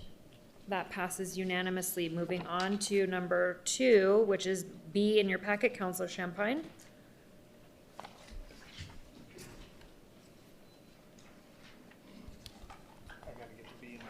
Hold on. Thank you, Madam President. Yes, amendment number 2, beginning on page 19, line 29, amend the section 21113 budget amendments during fiscal year outside adoption of annual budget in paragraph. And you see it in red. This basically revises the mid-year budget adjustment process by requiring the administration to brief council services before transmitting any mid-year budget adjustment request to the city council. The briefing and accompanying materials must be included detailing documentation and requires the general fund table. I move for a due pass. There's a motion and a second by Counselor Grout. Counselors, any questions or comments on this? Seeing none, how about the administration? Thank you, Madam President. I understand that this adds the, providing the advice and information to council services that is within the documents, and that makes sense to me that we would discuss that. All right, anything further, counselors? Seeing none, I guess I forgot, I apologize to the previous counselors. I didn't go back for a close. Council Champagne to close. Urge your support. All those in favor of amendment number 2 to committee substitute 067, raise your hand and say yes. Yes. Anyone opposed? That passes unanimously. Moving on to C in your packet, number 3, Counselor Feeblecorn. Madam President, I'll move floor amendment number 3 on page 5, line 5, amend as follows. Shall review the 5-year goals and 1-year objectives for the city, and then we're going to add in the city council shall amend as necessary. Move that. There's a motion and a second by Counselor Rogers. Counselor Feeblecorn. Thank you, Madam President. So I just wanted to clarify that the mayor did not have the authority to amend the objectives or the goals without council approval. So that's all. Counselors, any questions or comments? And the administration? None? Counselor Feeblecorn to close. Urge your support. All those in favor of amendment number 3 to 067, committee sub, raise your hand and say yes. Yes. Anyone opposed? That passes unanimously. Amendment number 4, D in your packets, Counselor Feeblecorn. Thank you, Madam President. I'll move floor amendment number 4 on page 5, line 21. Amend as follows. These tasks may be delegated to, and we will say the mayor or their designee rather than mayor's staff. I'll move that. There's a motion. Is there a second? There's a second by Counselor Champagne. Counselor Feeblecorn. Thank you, Madam President. So just wanted to clarify that we are not doing any kind of separation of powers problem. We are designated to the mayor, and then he can designate to designees as he wishes. Any questions or comments from the administration? None? Counselor Feeblecorn to close. Urge your support. All those in favor of amendment number 4 to committee sub 067, raise your hand and say yes. Yes. Anyone opposed? That passes unanimously. We are on to amendment number 5, labeled E in your packet. Counselor Feeblecorn. Thank you, Madam President. I'll move floor amendment number 5 on page 9, line 31, amend as followed, and hold at least 3 public hearings as needed for the following. This is just to make it the same as the reference to 3 CAL meetings later on page 14. I'll move that amendment. There's a motion and a second by Counselor Grout. Counselor Feeblecorn. Again, we just say on page 14 that we're going to have 3. I personally really appreciate all 3 of those, so I want to make sure that we have at least 3 budget hearings so that we can ask all of our questions and learn all we need to learn. So that's just making it consistent throughout the bill. Urge your support. Counselors, any questions or comments? Anything from the administration? All right, all those in favor of amendment number 5 to committee substitute 067, raise your hand and say yes. Yes. Anyone opposed? That passes unanimously. Amendment F, number 6, Counselor Feeblecorn. Thank you, Madam President. Floor amendment number 6 is on page 10, lines 19 through 31. Amend to say that we will have at least 1 study session and that it will be informal in nature. I'll move that amendment. There's a motion and a second by Counselor Grout. Counselor Feeblecorn. Madam President, just wanting to clarify, I really like the idea of study sessions, and I want to make sure that we have 1 at least. And then our discussion last meeting was really trying to make sure that these were informal discussions with the department directors so that we can ask all the questions we need to ask and get some informal time without making them do a lot of extra work during a busy time for them. So just trying to make this definitely happen, and then happen in the least painful way possible for the department directors. Counselors, any questions or comments? Anything from the admin? Madam CAO? Thank you, Madam Chair. I think in discussion with the counselor and others, I think the study sessions are going to be useful for us to have the opportunity to have meaningful discussion about what's happening in the budget, what's happening in departments. So I appreciate the way this is written. It allows for that discussion to be open and give the opportunity for more learning. All right, Council Peoplecorn to close. Urge your support. All those in favor of Amendment Number 6 to Committee Sub 067, raise your hand and say yes. Yes. Anyone opposed? That passes on an 8-0 vote. We're moving on to Amendment 7, labeled G. Councilor Peoplecorn. Madam President, floor amendment number 7 is on page 11, line 25. Amend as follows: change city council department to city council staff. I think that was just a typo that somehow got in with all the changes. So just making that clarification. I'll move that. There's a motion. Is there a second? There's a second from Councilor Grout. Any questions or comments, councilors? Anything from the admin? Council Peoplecorn to close. Urge your support. All those in favor of Amendment Number 7 to Committee Sub 067, raise your hand and say yes.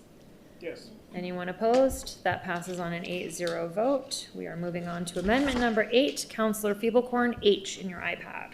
Madam President, I don't need to move H, so if it's all right, I'll move on to I.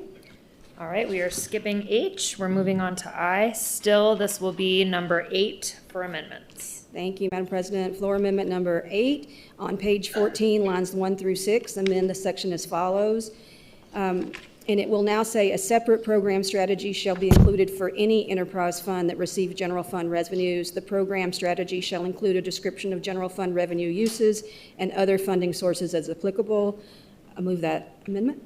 There's a motion. Is there a second? There's a second from Councilor Grout. Councilor Peoplecorn? Thank you, Madam President. So we had some very specific requirements for transit, which I think were probably very much needed when transit was first getting set up in this, but I thought it might make sense that there were no other references to any of the other enterprise funds to make it a more generic statement that if we're going to be spending general fund dollars on any enterprise fund, that we also need that program information in the budget. Councilors, any questions or comments? And from the admin? Nothing to add. Council Peoplecorn to close. Urge your support. All those in favor of Amendment 8 to Committee Sub 067, raise your hand and say yes. Yes. Anyone opposed? That passes on an 8-0 vote. We are moving on to Amendment Number 9, labeled J in your packet. Thank you, Madam President. Floor amendment number 9 on page 22, lines 20 through 22. Strike the sentence that says it shall be the responsibility of the mayor's administration to submit the report early enough to allow for timely committee referral and council consideration. There's a motion. Is there a second? There's a second by Madam Vice President. Councilor Peoplecorn. Thank you, Madam President. So the sentence before this actually specifies exactly when it's required. It's very clear in the sentence before that it has to be submitted no later than 60 calendar days after the end of the fiscal quarter. So I think this sentence is no longer needed, and it's really confusing because the other one has an exact calendar timeline. Any questions, councilors? Comments? Anything from the admin? None. Council Peoplecorn to close. Urge your support. All those in favor of Amendment 9, raise your hand and say yes. Yes. Yes. Any opposed? That passes unanimously. We are on to Amendment Number 10, labeled K in your packet. Councilor Grout. Madam President, on floor amendment number 10, on page 12, line 14, amend the following. All budget call documents for each department needs request forms. This kind of defines what the examples of what the documents and forms would be in the budget call. There's a motion for Amendment 10. Is there a second? Second from Councilor Champagne. Anything to add, Councilor Grout? Nope. Councilors, any questions or comments? And Councilor Peoplecorn? Thank you, Madam President. This is why I didn't need to move mine, because I think a better one was brought forward. But I would like to just ask the administration because last time we had a conversation around, we're not really sure what this means. Does this definition make sense to the folks that are actually preparing the proposed budget? Madam CAO. Thank you, Madam President, and Councilor Peoplecorn. I did speak with the councilor about this specific language. Our team has looked at this language, and we believe every item that's in this list is already being provided as part of the process between the amendment that was made by Councilor Bassan last meeting, as well as within the budget documents that we submit. So, we believe this language is redundant in that regard. And I recognize that my question last time caused us to want to talk about this specific language. The budget call document is a memo that essentially directs departments to begin the work and to begin the process of what we will do to compile the proposed budget. And so, for the sake of clarity, because we've been just working on clarity, I would say this language is unnecessary, and it could remain as it is as it says the budget call documents for each department. It would be one budget call that we provide for, so that you all would see that. Councilor Fieberkorn? Thank you, Madam President. Councilor Grout? So, thank you, Madam President. So, what is a budget call? That's what this defines, is what is a budget call. And so, while I understand that all of the things that are in a previous amendment list all those things, this now says what it is. And it's a call to, get ready to do your job, or, work and bring all the documents together. So it's not going to hurt anything, and it's a little bit more clear. Thank you. And did I see that Mr. Motzko or anybody from staff? No? Okay. Council President, Mr. Whalen? Councilor Grout. So really, it's just, once we send out the budget call, it's to complete a final document that is provided within the budget call document that we submit. Yep. It's a lot of different working papers that they use to compile all that for that final product. So we're already doing that and supplying that. So we think it is kind of redundant. Thank you. All right, Madam Vice President. Thank you, Madam President. I guess I'd just like to ask our staff, so there was reference to an amendment that was passed last week. Is it redundant or is it not? Ms. Brokaw? Madam President, Councilor Pena, usually we get some of the information from the CAO hearings, but we don't regularly get everything that is given through the budget call. So there are some forms that we do get through the CAO hearing, but there are other forms we do not. So I don't believe that it's redundant. I think it's giving some examples of what that includes, but et cetera, meaning all of them. Okay, thank you. Any other questions or comments? Mr. Whalen? Council President, what we do is when we have our finalized information after our budget hearings with our departments, those are the documents that we already are willing to provide.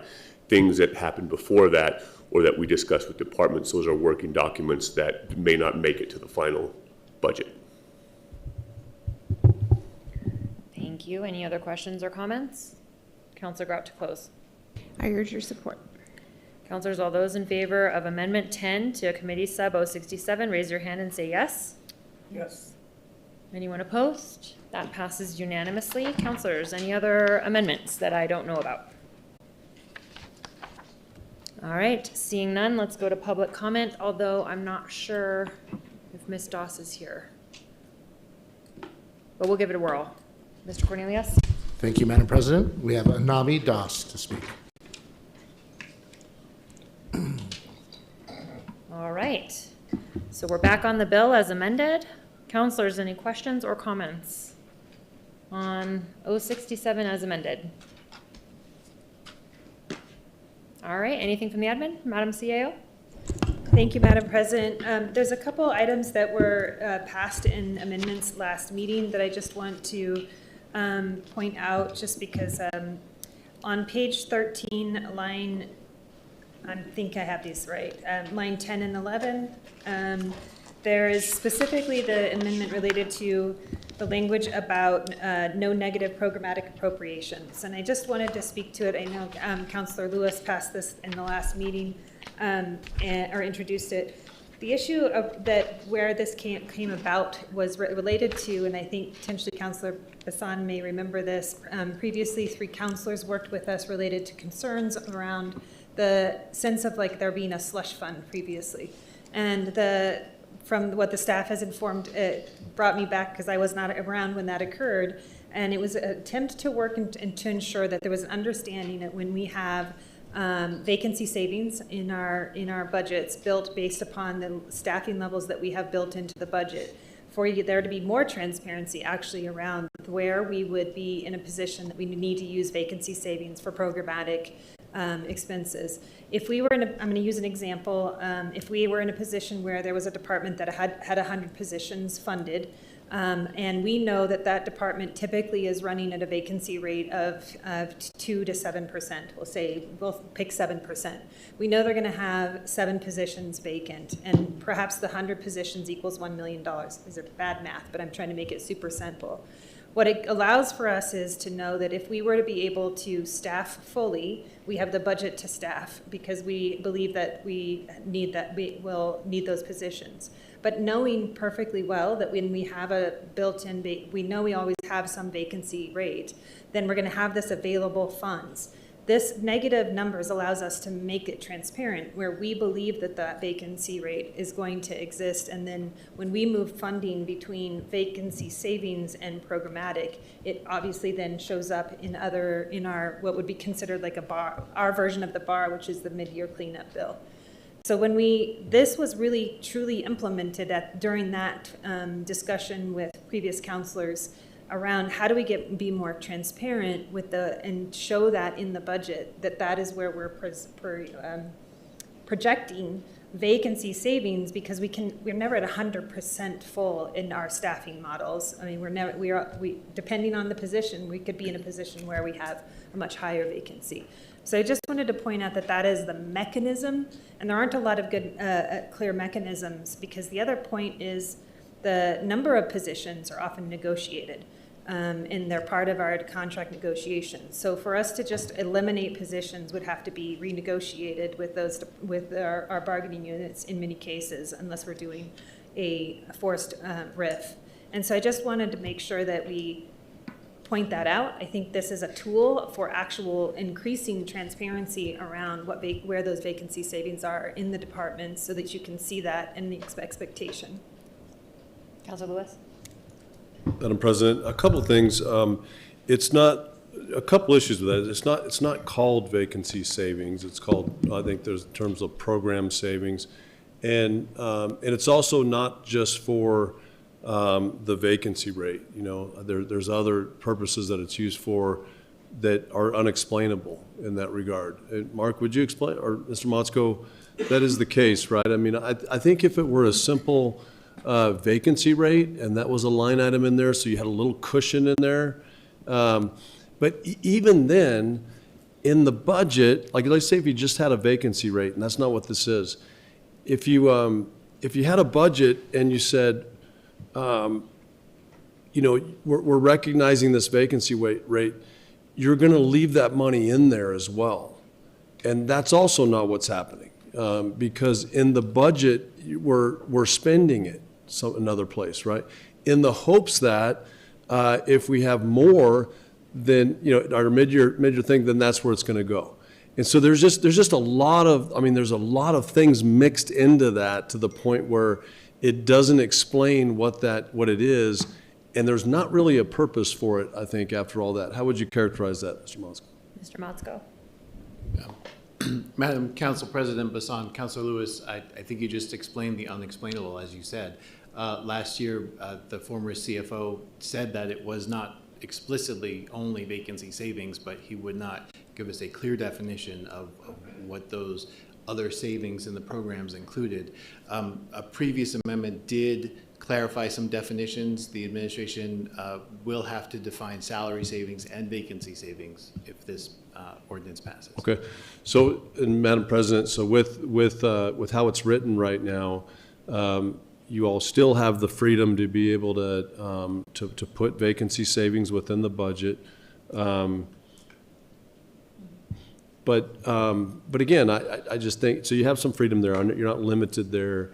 But it was very clear, almost to the point where last year we had just these unexplainable discussions going on where, you know, so then the best I understand is where the other part wasn't the vacancy rate. It was just, here's this chunk of money. We're not going to spend it because we're spending it in other places, but we're just going to put it there in this line item. And the only possible reason would be like, hey, here's this average of the last 30 years, you know, of what we might have spent in here, and we're not going to spend that this year. And so, you know, there's not really any purpose for it whatsoever. So I think it's good like it stands. I think it'd be a good way for us to start over. I think it would make the budget much clearer, and it would also make it more true to what a real true budget should do, which should be a reflection of what we expect the spending in that department to be for that year. And if there's some vacancy, you know, savings rate, I really think that, you know, we need to have the ability to be able to show, hey, this budget might save a couple $1 million, but we're going to leave it in there. We're going to recognize that it's still there, so that you know, we're in there. And then again, it makes a mid-year budget process a whole lot easier, or a cleanup process a whole lot easier to go back and make decisions on whether they were there or not. Hey, if we hired those folks, and it was budgeted, and we spent the money. So that, I mean, that's how I would explain that. I think it's still, you know, I understand it's just kind of how we've been doing it, but I think it still gives you the freedom, you know, to capture the vacancy rate. Councilors, any other questions or comments? Madam Vice President? Thank you, Madam President. I think this was an amendment I didn't support because I thought there was, you know, with the amendment that we had passed with all the language, it kind of helped to alleviate that. Can you help me? Because I feel like this does create some redundancy. Mr. Motzko? Madam Council President Bassan, Vice President Pena, the administration sends down a budget with a program savings or a prudent program savings already implemented for the departments. That, from my staff's experience over the last 2 years, that doesn't give us a lot of leeway to say, working with the counselors, to have the council say, this is where we want this funding. It's already taken off the top. And that was the argument last year, the last 2 years, between the former CFO and Councilor Lewis. Thank you. Councilors, any other questions or comments? Anything further from the admin? Madam CAO? Thank you, Madam President.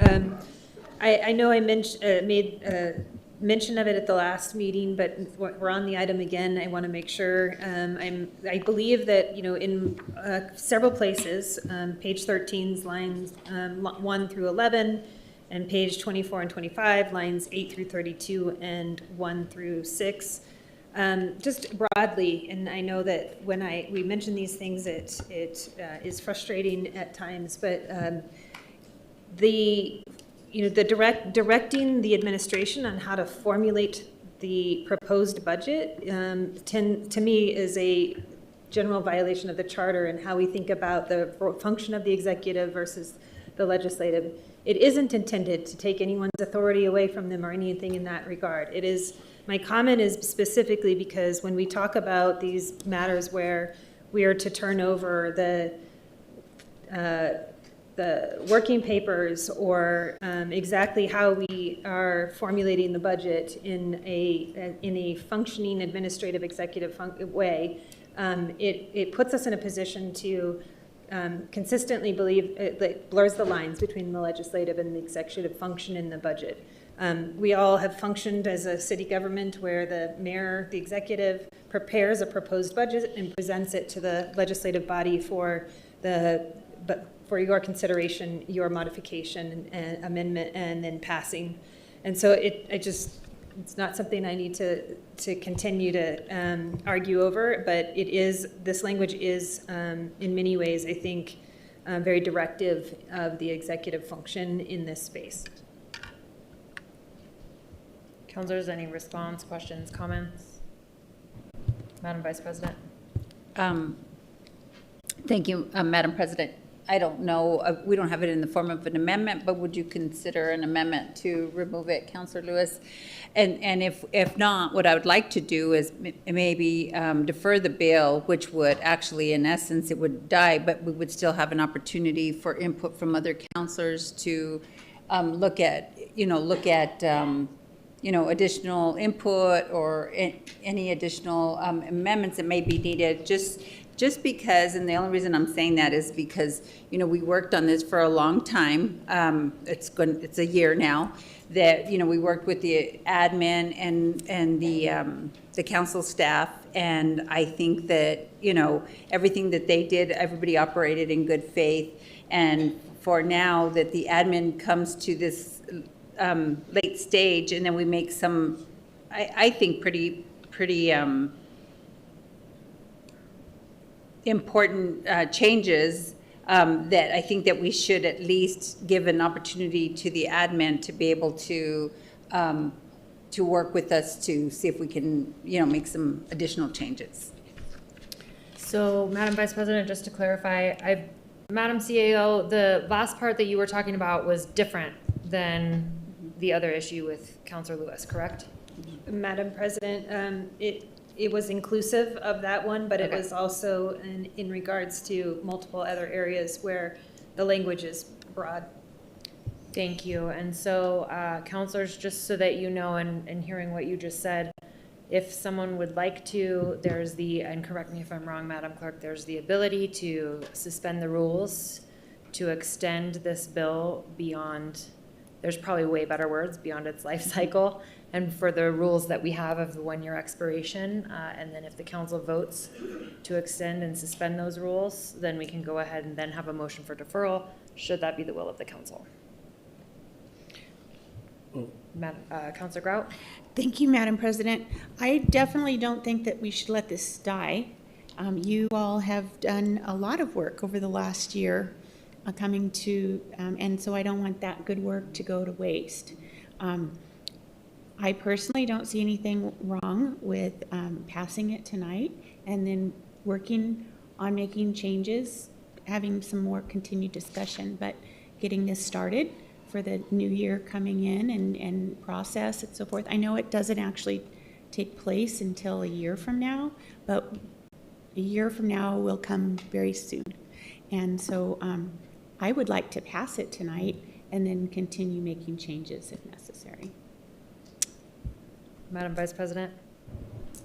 So I agree with you, thank you. Just because there's, I really feel like people operated in good faith. So there is the other alternative motion to make to defer it to the beginning of the year, and that'll give time for the administration to work with Councilor Lewis on those issues and see if they can come to consensus. If not, we vote on it, because I agree. We worked really hard on this. I mean, they worked really hard on this. So, Madam President, I don't know at what point now that we make the decision on whether to change the motion, or are you still asking questions? Well, there's still a line, there's a couple, there's another counselor that was waiting to speak, and then we can come back to it if you'd like. Okay, thank you. Counselor Lewis? Thank you, Madam President.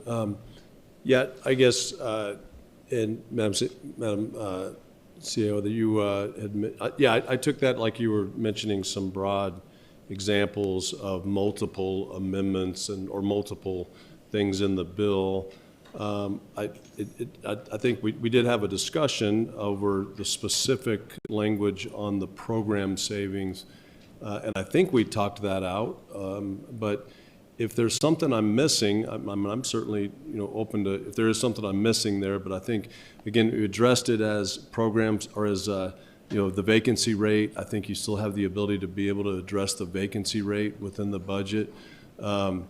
But there's still not a real explanation of a need for a program savings, I think. And, I guess, I'm open if you can make that case at some point of here's why it's a necessary part of the budget. I think I know why. Again, I think it's just because it's been used for a lot of years, and it's a way to be able to say, hey, we're reducing our spending here. but yet we're spending it somewhere else. And so I just think it's a better way to start with, when you give it to us, to start with something that's a little more true to where the dollars are expected to go. And so, I mean, but I think, again, I think that was one part of other issues that maybe you felt like was, we're overstepping maybe with this budget bill. So, I mean, in that case, I mean, with the sponsor, I mean, if we want to deal with all the other aspects of where we might be overstepping, or if we've resolved that, then, you know, I think we're ready to vote on it. You know, I'm not sure how much further we can get as far as any other changes on it, but thank you, Madam President. Counselor Feeblecorn? Madam President, just a process question. So if this is deferred tonight, then it dies, but there's a new council at the very next meeting, so it could be reintroduced at the next meeting. Is that true? So it can't be deferred tonight because it will die, because this bill will expire upon 1 year. But there can be a motion made to suspend the rules of a bill dying after 1 year, and I believe it's with a 2/3 vote from the council in the affirmative. Then those rules will be suspended for this particular item. And then if that happens, then the council can then vote to defer to the January meeting. Okay. Thank you, Madam President. But we could also just let it die and then reintroduce it at the very next meeting, because the next meeting is a new council. Is that's how it works, right? If it's the will of the council, yes. Okay. Thank you. Councilor Rogers?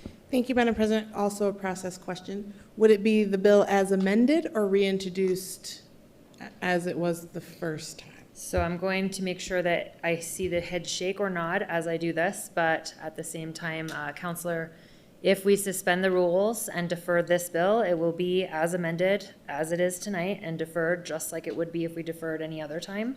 If we let it die tonight and bring it back, it can come back as any shape, form, any sponsor, any effort, any dialogue, any changes.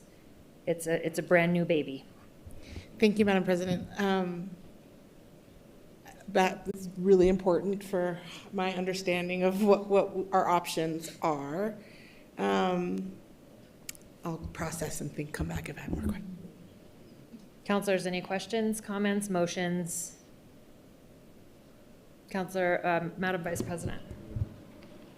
Thank you, Madam President. So I'll take a stab at this. So I'd like to suspend the rules to extend this bill for the next council meeting, which is January 5th. January 5th. So there's a motion to suspend the rules for bills to die upon a year and to extend this past that. You're going to make it way better for the record. There is a motion for that. Do you want to state it better, Ms. Coulidon? Madam President, councilors, the motion could be to move that the rules be suspended to prevent CSO 67 from dying on expiration and extend to the January 5th council meeting. There you go. It's a 2-for-1. Is there a second? I will second it. Councilor Rogers? Thank you, Madam President. Just process question. Do we have to, since we already had a motion on the floor, do we need to do something with that motion? We already had a motion on the floor for a do pass.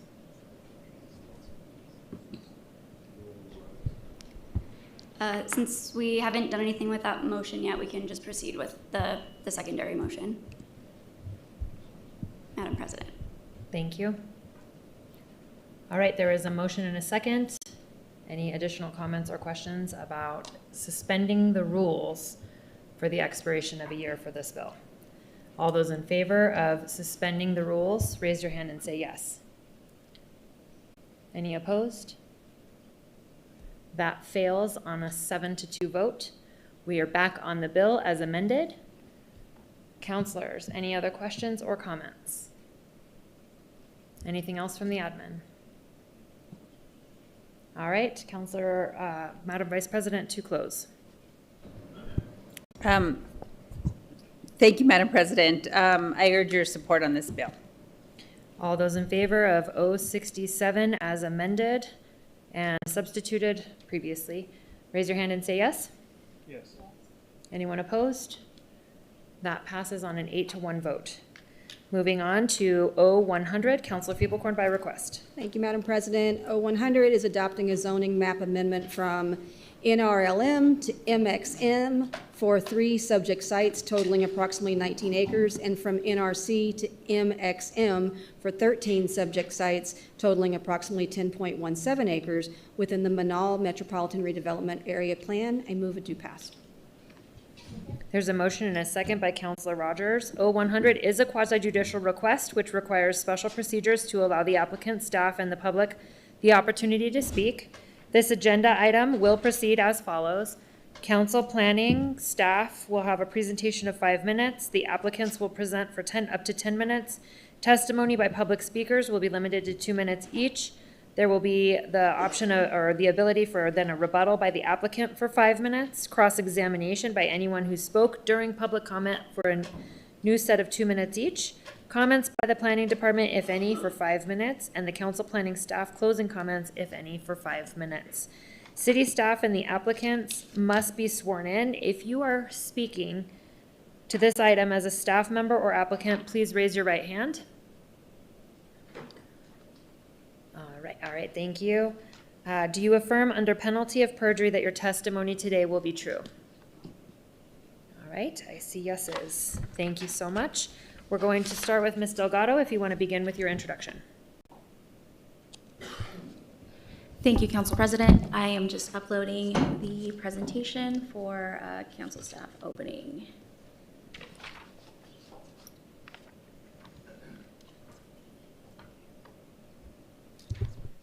Okay. Good evening, Council. Tonight we are the Council is taking action on O25-100. It is the adoption of a zoning map amendment, City Council. This item is a judiciary item, prompting Council to take action on a zone map amendment, City Council, per the IDO. What that means is any ZMAs that are more than 20 gross acres and that are within areas of change require council approval and EPC recommendation. The request today is to rezone 13 subject properties, approximately 30 acres, to mixed-use medium intensity from non-residential light manufacturing or non-residential commercial. The application is submitted by 9 different property owners, as well as council services, collectively the co-applicants, and with Consensus Planning as the agent on this project. The map that you see here projected on the screen are the properties within the Manal MRA. All the properties that are subject to this ZMA are highlighted with the yellow asterisk. The subject properties are located entirely in an area of change, that is the orange on the screen on the map, and again as well in the Manal Metropolitan Redevelopment Area, that's the dashed boundary on your screen. The Environmental Planning Commission heard this on September 18th and voted a recommendation of approval to City Council. All the required notification was conducted. That's notification to neighborhood associations within 660 feet and all property owners within 100 feet of those subject properties. Planning department staff did receive correspondence from the Martineztown Neighborhood Association and from one business owner within the Manal MRA. Those individuals contacted solely to request information. In addition, this item went through a period of public outreach with a minimum of 2 public stakeholder meetings in February and June of 2025. And also property owners were invited to those public meetings via mail to their physical address and mail to their mailing address, which our agent, Consensus Planning, will go into details. This ZMA is actually part of a larger redevelopment strategy for the Manal MRA. As the council knows, MRA plans are ranked 3 plans in our city. They're in our planning zoning framework. They establish guidance, goals, and strategies for ultimate redevelopment and vibrancy in various areas of our city. The Manal MRA plan has a simple vision, a vibrant and walkable district for hotel guests, workers, and residents alike. It aims to achieve these goals through repurposing vacant, abandoned, and dilapidated properties, increasing the availability of housing, amending existing zoning to encourage a wider range of commercial and mixed-use development, and decrease the amount of industrial zoning. These images just show some of the conditions that are within the Menaul MRA. The Menaul MRA has been analyzed through a market study, and was analyzed through a market study in 2024, post the adoption of the MRA plan, in order to understand market conditions of the various industries in this area.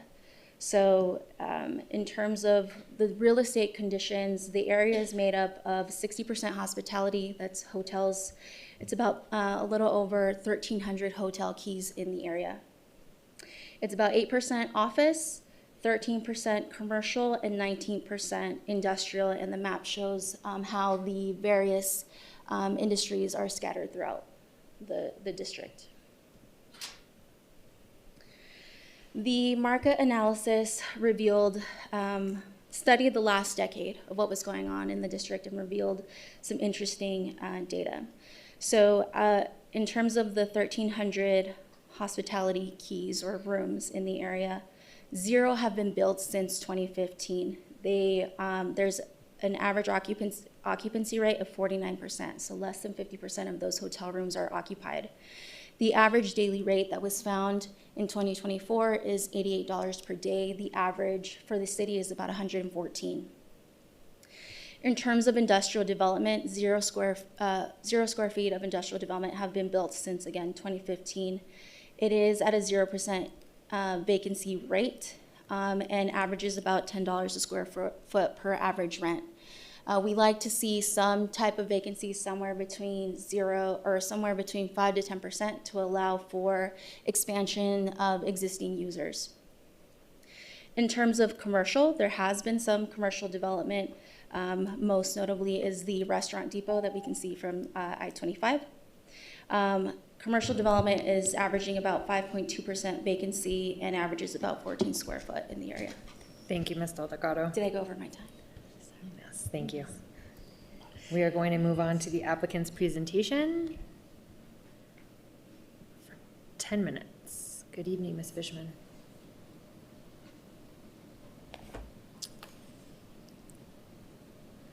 Okay, I have a brief presentation. If somebody could bring that up, that would be great. I think that Ms. Delgado has I sent it. to Omega. All right. Thank you, Madam President, and thank you, councilors. My name is Jackie Fishman. I'm speaking on behalf of Consensus Planning and the applicants that were part of this request to rezone the properties within the MRA along the Menaul corridor. As Ms. Delgado explained, the zone map amendments to MXM cover 16 parcels that are currently zoned NRC or NRLM. The entire Menaul MR area is an area of change. The basis of this request is the Menaul MRA plan, which identified existing zoning as a regulatory constraint to redevelopment and reinvestment in the Menaul corridor. This slide that you've seen a couple times now shows the properties covered by this request, with several of the major hotels in the area, which include the Crown Plaza, the Ramada, Red Roof Inn, and the La Quinta being applicants.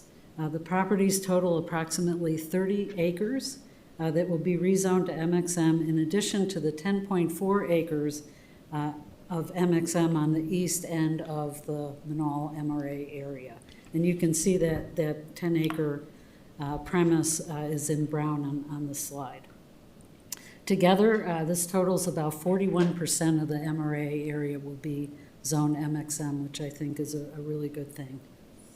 The MXM allows hotels, but adds a wider range of land uses, including multifamily and other higher density residential uses, and removes some of the more intense uses allowed in the NRLM zone, particularly such as heavy vehicle and equipment sales, rental, fuel, and repair, adult retail, light manufacturing, above-ground storage of fuels or feed, all of which are more appropriately sited and currently exist to the north of the Menaul corridor.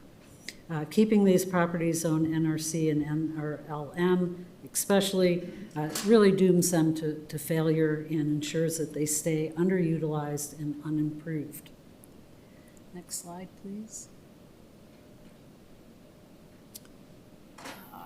Somebody, if they could, okay, there we go. So to give you a little bit of background, I won't spend a lot of time on this, but the Menaul MRA plan was the third phase of a three-phase project that consensus planning completed on behalf of City Council. Phase one was the redevelopment study, which was a larger area than the MRA designated area. The boundaries are shown on the slide. The study focused on the non-residential properties and issues related to vacant buildings and properties, deteriorated conditions and crime, changing retail trends, and multimodal transportation systems. It didn't include the large residential area between Carlisle and San Mateo north of Menaul, and you can see that area is not colored with the zoning, and that's why. We didn't study that area. The next slide, please. This slide shows the MR area that was designated by City Council in 2022. We did a designation report, and the area goes from I-25 to the North Diversion Channel and from I-40 to approximately Phoenix Avenue. Next slide. Okay. Phase three was the creation of the Menaul MRA plan, which was adopted by City Council in May of 2023. I think several of the councilors were on council at that time. The MRA plan identified 22 recommendations and actions sorted into the categories of redevelopment projects, infrastructure and transportation improvements, and support actions, which included zoning map amendments in alignment with the following related goals. Goal number 4 from the MRA plan: increase the amount of market rate and affordable housing within the MR area through the redevelopment of vacant and underutilized sites and the conversion of non-residential buildings. And then goal number 6 was amend the existing zoning to encourage a wider range of commercial and mixed-use development and decrease the amount of industrial zoning. So that's exactly what we're doing here tonight. This slide shows, on the right, shows the action plan that was included in the MRA plan. Under the category of support actions, which I've highlighted on the slide, is action number 21, zone map amendments and comprehensive plan designations. And I'm sure you all recall, Council did approve a change for the Menaul corridor to be a major transit corridor, and all of these really dovetail together very nicely. As far as, I think there should be, well, maybe not. As far as, I think there's another slide. Community engagement, as Ms. Delgado explained, we held public meetings for each phase of the MR project. For the rezoning effort, we held 2 public meetings and met with several property owners individually. A couple of them are here tonight, all prior to our submittal to the EPC.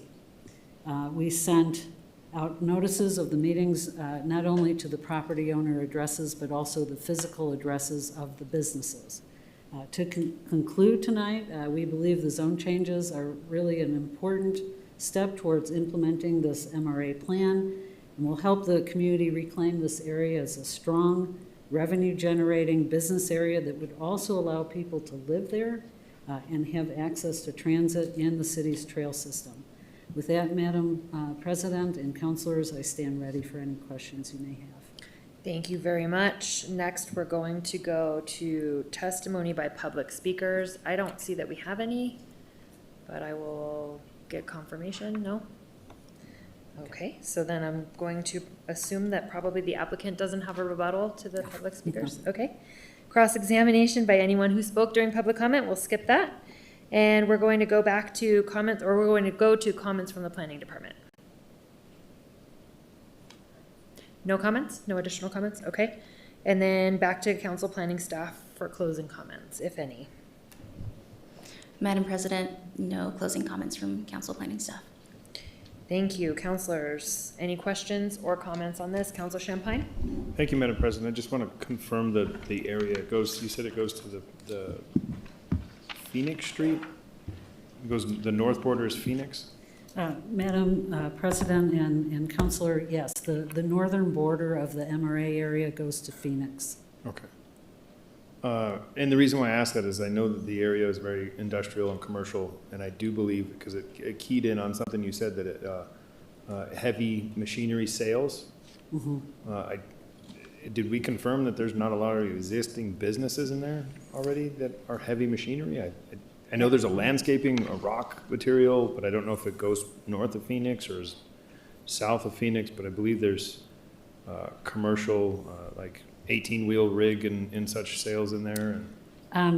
Madam Chair and Councilor Champagne, the Manal MRA area covers some of those properties, but we focus the zone changes on the properties that actually face Manal. And so those businesses, the industrial businesses that you're speaking of to the north, did not change. They weren't interested in zone changes. Okay. We really focused on the abutting properties to Manal. Okay, perfect. Thank you. Thanks. Any other questions or comments, councilors? Council Feeble-Corn to close. Urge your support. The motion is for O100. Councilors, all those in favor, raise your hand and say yes. Yes. Anyone opposed? That passes unanimously. Thank you very much. We're going to move on to another quasi-judicial item. Councilor Rogers, O101.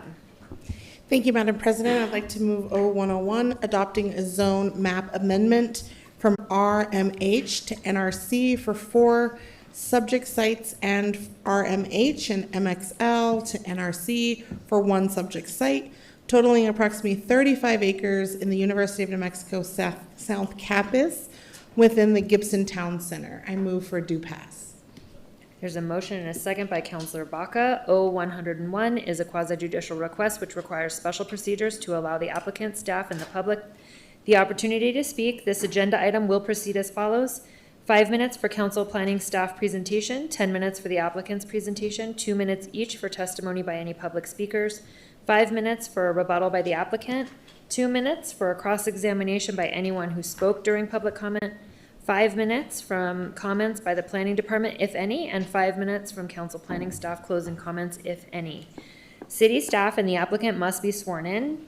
If you are speaking to this item as a staff member or applicant, please raise your right hand. Thank you.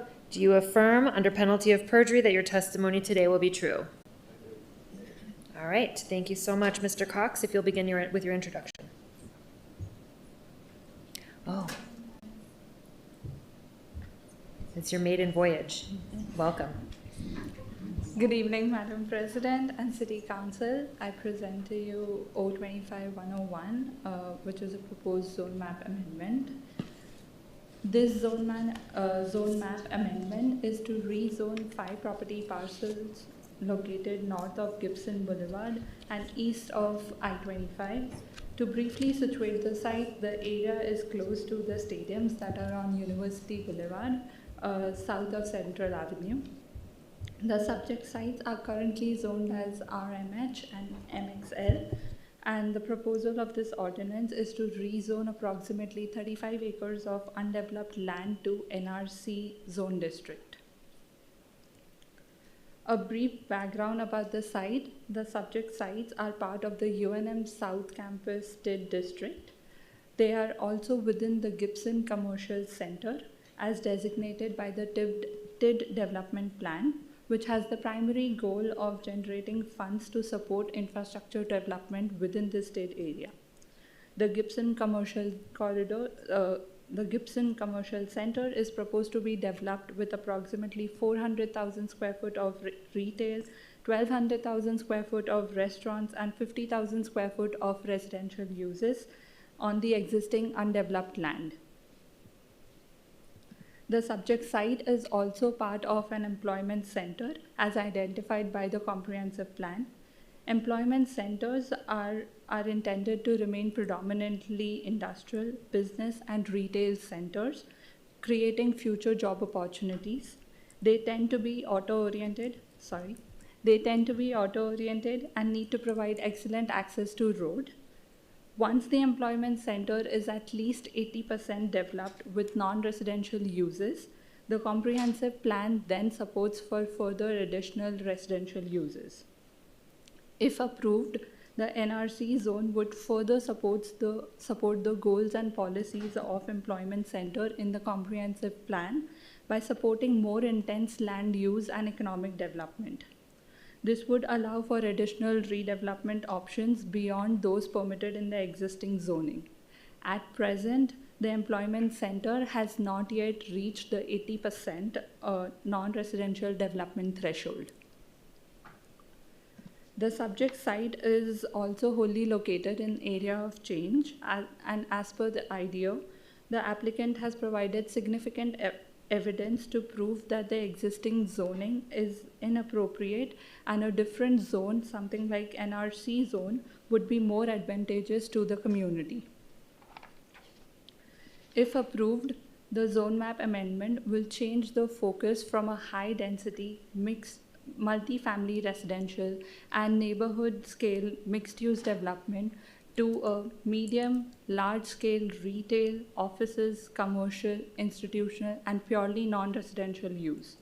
The subject sites are currently owned by UNM and as a state agency is not allowed to adhere to municipal zoning regulations, but the plan is to resale these properties to private development after this zone map amendment. The NRC zone will then further align with the development of large retail stores, supporting strong businesses to grow and generate funds that can further be reinvested in the development of infrastructure within the state boundary. The Environmental Planning Commission heard this case on October 16th and recommended approval to City Council. This is a quasi-judicial matter and hence was not heard at LAPS and is now here at City Council to make further decisions. And with that, I'm open to any questions if possible. Thank you, Ms. Bensal. We're going to move on to the applicant's presentation for 10 minutes. Good evening, Mr. Strozier. Good evening. Madam President, councilors, my name is Jim Strozier, and it's a pleasure to be here this evening representing Lobo Development and UNM on this application. I want to also thank staff and all the efforts that we took to get here, including the EPC process. And I do have a presentation. I believe it is up. Oh, okay, awesome. All right. So first slide, please. All right. With this presentation, I'm going to try and go through this quickly because I know some of it was already covered, but I think some of the key points I want to make tonight is that the EPC did recommend approval. This application implements UNM's South Campus Master Plan and the 2025 UNM Integrated Campus Plan, the ICP. It helps fund and implement the South Campus TID. It addresses the food and retail services desert that this property is kind of centrally located within, and it is consistent with the employment center policies in the comprehensive plan, and then ultimately the question of zoning and why it matters. Next slide. So the 2025 UNM Integrated Campus Plan and South Campus Master Plan, they designate this area for retail and service uses. The 2025 ICP calls for the South Campus to align with the planned TID land uses, which this does. Multiple opportunities for mixed use and residential or other properties within the district exist. So we can still address those uses as was discussed, and I'll talk a little bit more about this. Once that employment center is more than 80% developed, there will be opportunities to look at those additional areas, whether they're a part of this site or in other parts of the South Campus District that can help meet those goals. Next. So the South Campus TID, this is approximately 337 acres and includes a much larger area. You can see the property that we're talking about is highlighted in yellow at the south end, closer to Gibson Boulevard. It was adopted in 2021 by both the city and the university. It's created to finance public infrastructure, and that's critical here because there's some really, I know that one of the comments in the comprehensive plan is that these employment centers are auto-oriented. But in this case, I think this provides some opportunities to do some things much greater than that. And that is, yes, we're going to make sure that it has great auto and truck access because of its proximity and access to Gibson, I-25, and University Boulevard.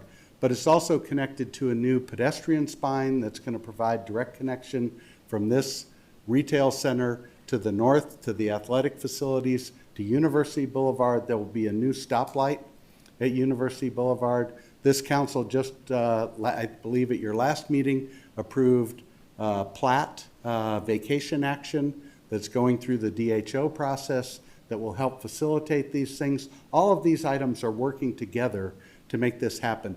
There's transit improvements, there's sidewalk improvements, there's a lot of things, trails, that this project is going to help facilitate that make it much more of a multimodal opportunity than strictly just auto-oriented. And then this zone map amendment will help facilitate the anticipated retail uses. Next slide. So I talked at the beginning about the food and retail service desert. This is really critical. This area of town does not have good access to groceries, good access to other retail services, restaurants, other opportunities that much of other parts of our city have access to. And it's actually been designated, the top slide shows the designation of the food desert, and then the lower slide, the lower image shows the retail service desert. So these are areas that are underserved for these uses. So this zone map amendment is going to help address that as well. Next slide. And finally, the comp plan designates this once again as an employment center.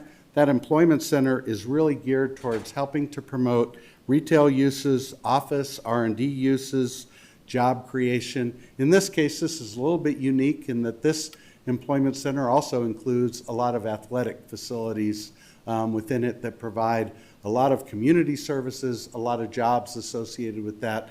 And certainly, as I was there yesterday, watching the Lobos win at the Pit, is a great opportunity to bring the community together for these types of activities. And this will provide additional services and support for those athletic uses as well.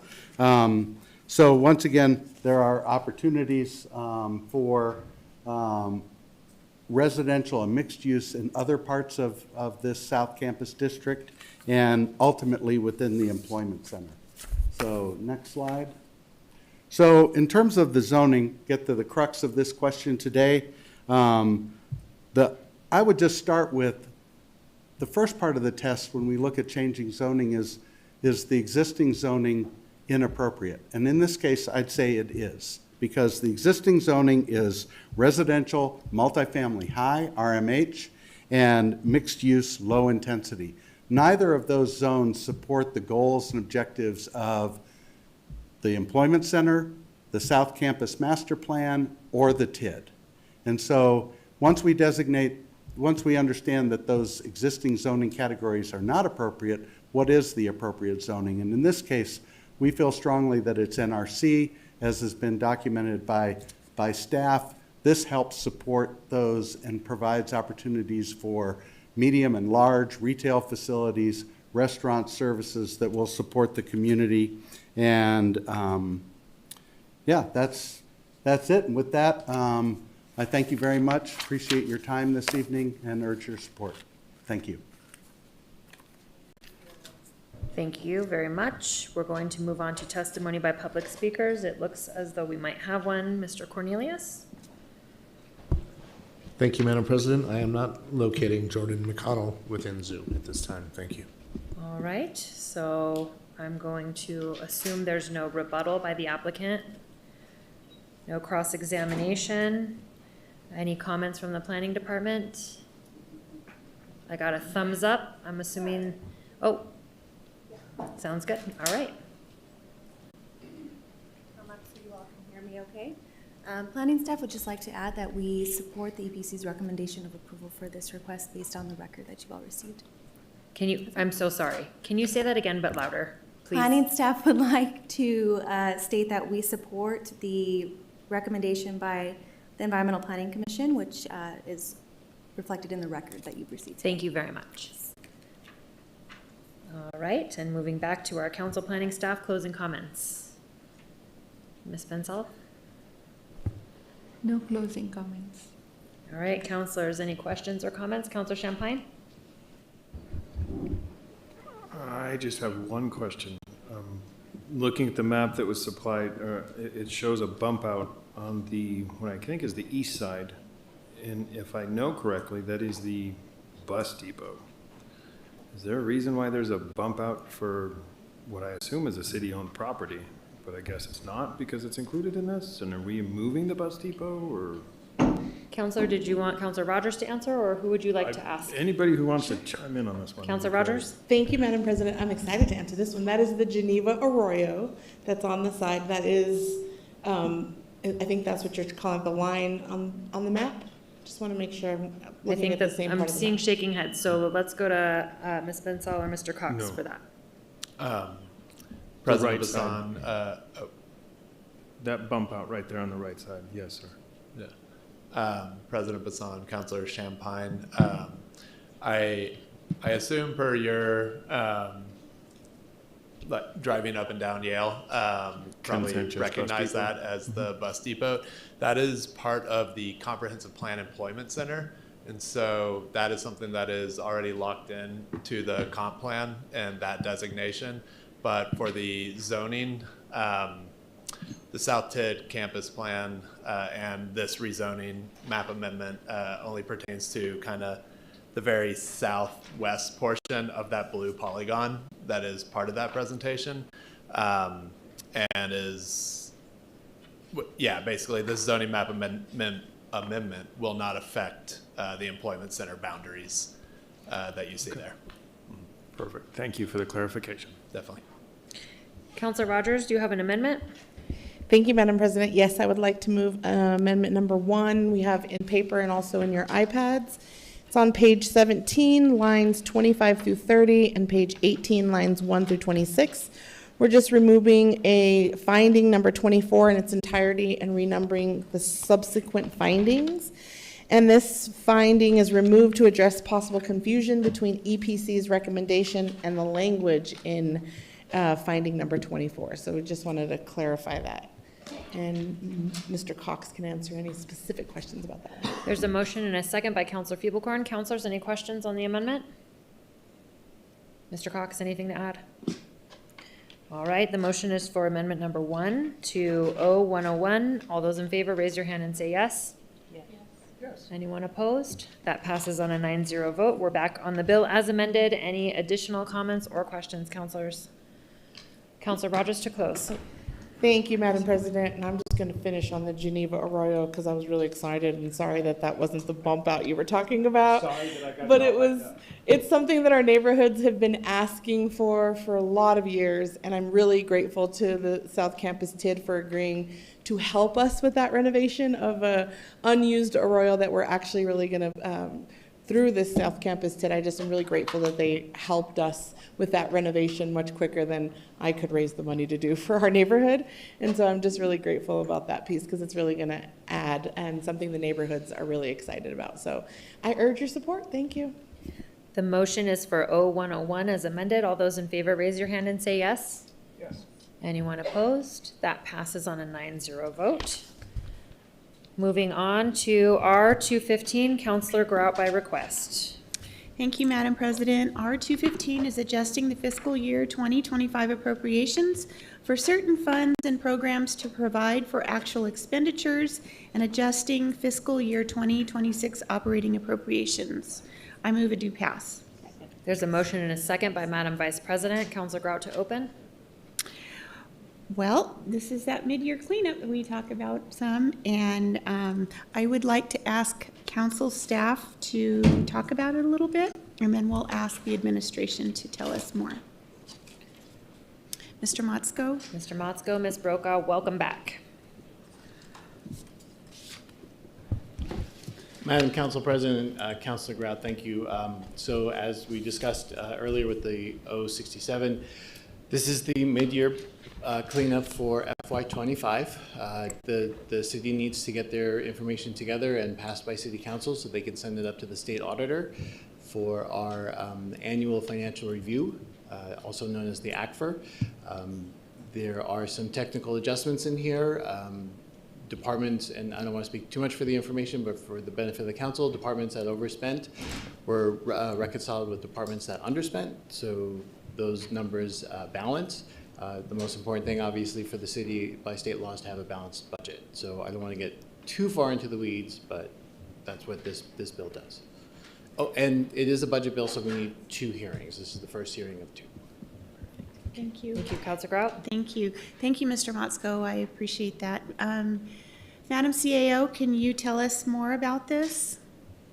Madam CAO, Mr. Whalen. Council President and Councilor Grout, yes, what Mr. Motzko was saying, this is something that we do every year. We do it during our ACFR, which is the Annual Financial Comprehensive Report, while we're getting the audit closer to being finalized. This year it did come down a little bit later due to the federal government shutdown. Typically, we would have had our ACFR completed and submitted to the state auditor by last Friday, the 13th, because it's due on the 15th of December, but because of the shutdown, we didn't get compliance supplements that we normally would have gotten for our auditors to use. So the state auditor and the federal requirements extended by 1 month so that we could have time to complete everything we needed to complete once we got the information we needed to be able to finish our audit. So it's just the cleanup bill that we technically do every year. Thank you, Madam President. Thank you for that explanation. It's my understanding that we have until January 20th to get it to them, correct? Madam Chair, Madam President and Council, yes, we have till the 20th. However, we're completing most of the financial portion, the single audit portion we're still doing because we just got those compliance supplements. So we've been working with our auditors step in step with the requirements of the state auditor so that we can get all of it completed. Very good, thank you. And like Mr. Motzko mentioned, we do, because it is a budget bill, we need 2 hearings. And so we'll defer to next January 5th. And we would like to pass it that day because then it has to go through the process and we want to make sure that we're on time getting it to the appropriate folks. There were several questions that we had sent down, budget staff had sent down to the finance department last week. And I had asked that we get the answers back by noon so we would have a chance to go over them before we came to this meeting. And we didn't get them until 4:32. So we need time to go over them. And so I hope that we get them when we ask ahead of time, because it's so frustrating when we do get those questions, right before we're going to our meeting. That's not going to help us much. But I appreciate, I know that, having to adjust everything through the year, this is very typical, and I will, when we're ready, I will ask for a deferral. Madam CAO. Thank you, Madam President. Councilor Grout, I do want to acknowledge that that they did send it down this afternoon.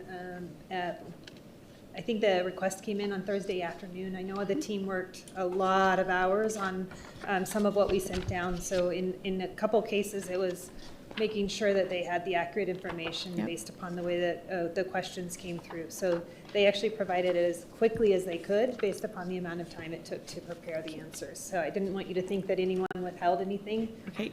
It was very important to get it down today to you all, but they also wanted to ensure that it was accurate. And I just wanted to mention, in the resolution, it does include the 4-page memo that describes the changes.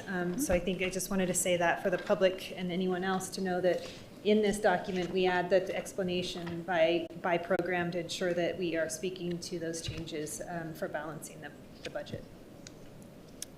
Councilors, any other questions or comments? Councilor Grout to close. I would like to, thank you, Madam President. I would like to move deferral to January 5th, 2026. There's a motion and a second by Councilor Feeblecorn. All those in favor of a deferral to January 5th, 26, raise your hand and say yes. We had some amendments.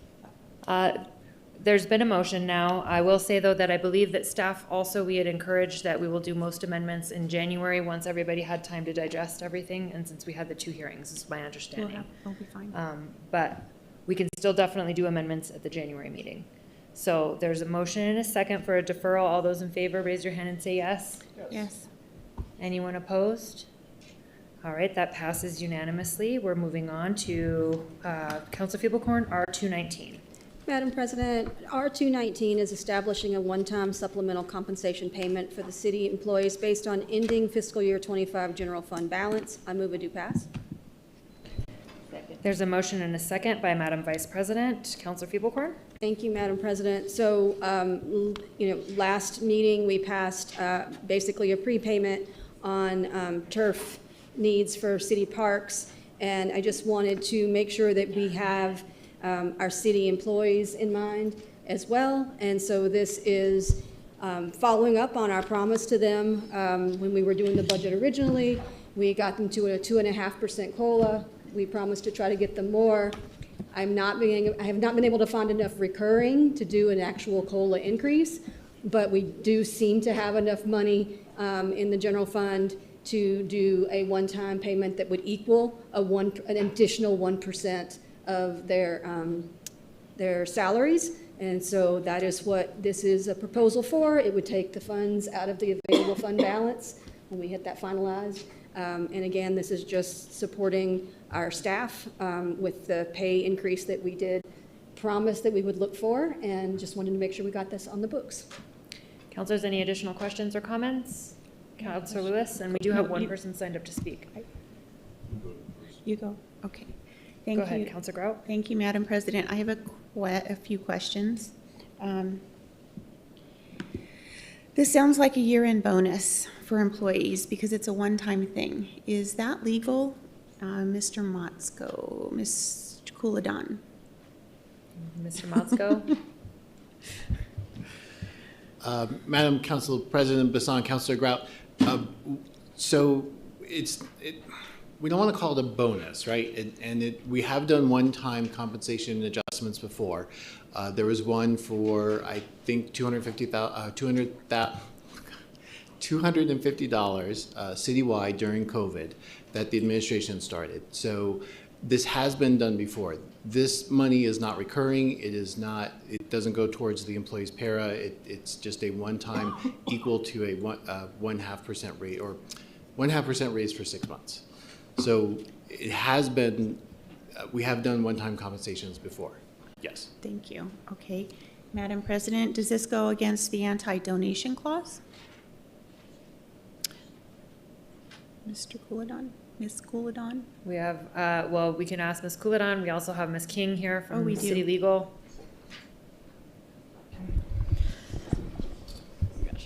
Madam President, councilors, to echo what Mr. Motzko just described as past payments, that was not an anti-donation clause issue, and so this would likewise not be a problem in that way.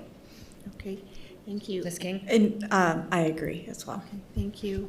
And I have one more thing to say. We mean for the administration to spend its budget, and I am reluctant to think that they might decide not to spend it all next year, or anybody, and then all of a sudden we have extra money, and then you give it out as future bonuses. So I don't know that this is correct or, the right way. I do feel that we need to see what our funds will be, because we still don't know for sure. This is just a one-time payment. It's not a cost of living adjustment that they're looking for and that I would like to give them. And then one more thing, I did notice in here that it would supersede anything else. So it says, shall be the priority use of any certified available fund, fiscal year 25 general fund balance, and shall supersede any other fiscal year 25 general fund balance appropriations. So that would mean that that parks would be put aside. That's what that means. So those are just my first thoughts. I think that we should be doing this at, we don't know the numbers yet. I think we need to have the numbers. And I don't know that 2 million is the right amount. Is Mr. Davis available?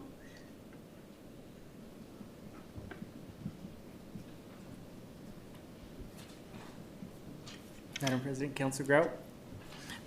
Mr. Davis, what is 2 million enough? And what are your thoughts? 2 million, Madam President, Councilor Grout, 2 million off of based on our analysis on the current PCDR as of December 1st, 2025, that amount seems a little low, especially for general fund. We ran ours off of all active employees. There may be some modifying language that may need to be clarified, like regular, full-time, and part-time, but our calculations, just general fund with FICA added in, is about 2.8 million for general fund only. All the other funds that would be impacted, it comes out to about 3.7. And the general fund does subsidize some of these other funds that are on here. So we'd probably need to work with council staff on their estimate, not knowing how they calculated theirs. Okay. Thank you. Yes, ma'am. Councilor Grout, you're done? I am for right now. Okay. Yes. Councilor Sanchez? Thank you. I'm a longtime city employee. I've been city employee for most of my whole career, then became a city councilor. But if I was sitting here and I was sitting there and I was looking at what's coming by, I would be like, well, I thought we were going to get a raise, and then now all of a sudden we're getting a bonus to get pacified. It doesn't affect my para. That's what I'd be thinking. And this is money that's not going to be seen in the future. So I would be like, this is not worth it. That would be me personally thinking that if I was sitting in the chair and being involved in a situation where I was in a bargaining unit like I was before. And I'd want us as counselors to bear down and make sure that we did it right for the employees that are doing the hard work, the rank and file, the individuals who are out there with their boots on the ground and literally doing it the right way so that they do get that extra compensation and do have that pay raise instead of just a bump for just a pacifying bump. I've been there. I've been in that side of it, and it's not fun. And I feel for the individuals who have been in that situation time and time again with city negotiations. And I think that the administration should just get with it and do it the right way. These are your city employees, and you need to protect them and take care of them, and that's just the way I feel. Thank you. Councilor Lewis? Thank you, Madam President. This, and I guess just to clarify what Councilor Grout was saying, so a few weeks ago, we passed a bill that allocated these dollars for park emergencies. And this would in effect, if we were to pass this tonight, this would in effect eliminate that? Would it eliminate it, Mr. Mosco? Mr. Motsko? Madam President and Councilor Lewis, it would put the parks set aside in second place. So this would supersede that one. If there was enough $4 million in fund balance, then both bills would be able to be funded. But right Sure. now, this puts the COLA first, not the COLA, sorry, the one-time payment and then park second. And I think Madam President, the discussion has been around about, $2 million that could be still able to be allocated from, again, we're talking about 6 months ago, from a budget that was from a year ago. And so, if there's any money in this at all, what this council did, a few weeks ago as far as the park emergency fund, seems like it would just be eliminated. And then if there's a few $100,000 or if there's nothing, none of it would get funded anyways. Look, I want to give, I would love to give this, to specifically directly to city employees. I would have no problem with voting for this right now. In fact, last year's budget, we had amendments that increased it, that I voted for. So in last year's budget, we could have done it. We could have done it but the administration had other priorities and put it into other things. When you had a parks, the logic for the parks bill was we thought it was budgeted in there. We thought there was enough money. The parks didn't spend it. So the parks didn't spend. The parks not only didn't have enough to be able to do it, but then they didn't spend what they did have. And we had a major critical emergency to just put some dollars into all of our parks around the city. But it wasn't one of those things where, hey, we promised we'd take care of this and we didn't do it. This was one of those things where we funded it. And we just kind of put it back into there to ensure that they spent it in the parks, rather than when you get to the mid-year just saying, oh well, we'll just make it shore up this other part of the budget, which is what it did. So again, I voted for amendments that increased these salaries. Would have got them there last year.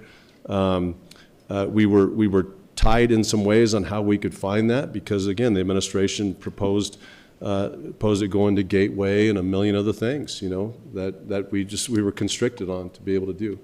And so, if a counselor said, hey, let's do this. We've been talking about, figuring this out in the budget so we can give a reoccurring benchmark that would be up to that kind of an increase every year. So it would be not only this much, but more. And so my commitment to the city employees is we're going to find that. We're going to do that. I'm going to do everything I can in this next budget to make sure it's recurring and make sure it's a sensible, common sense type of a raise that is everything that they need that makes sense. And so I'm willing to do that in this next year's budget. If there's another source that we have right now that we can find this and do it right now, I would vote for it right now and get it done. If another counselor that wanted to propose something like this, it's a difficult position, because now you put us in a position where we're just eliminating another bill that we just passed. I guess you can do that. That's how we do it. But I think a more productive way would have been, let's sit down, talk to the administration, get with our staff, and figure out a way to find any other source we can to be able to do that. I would also be willing, I think, to in our budget year, to see if we can make some of this retroactive, if that's even possible, and cover this 6-month period that this would cover, or at least make up for it in our budget. But I think we can do it in a way that, again, it's reoccurring. It's more than what this would be,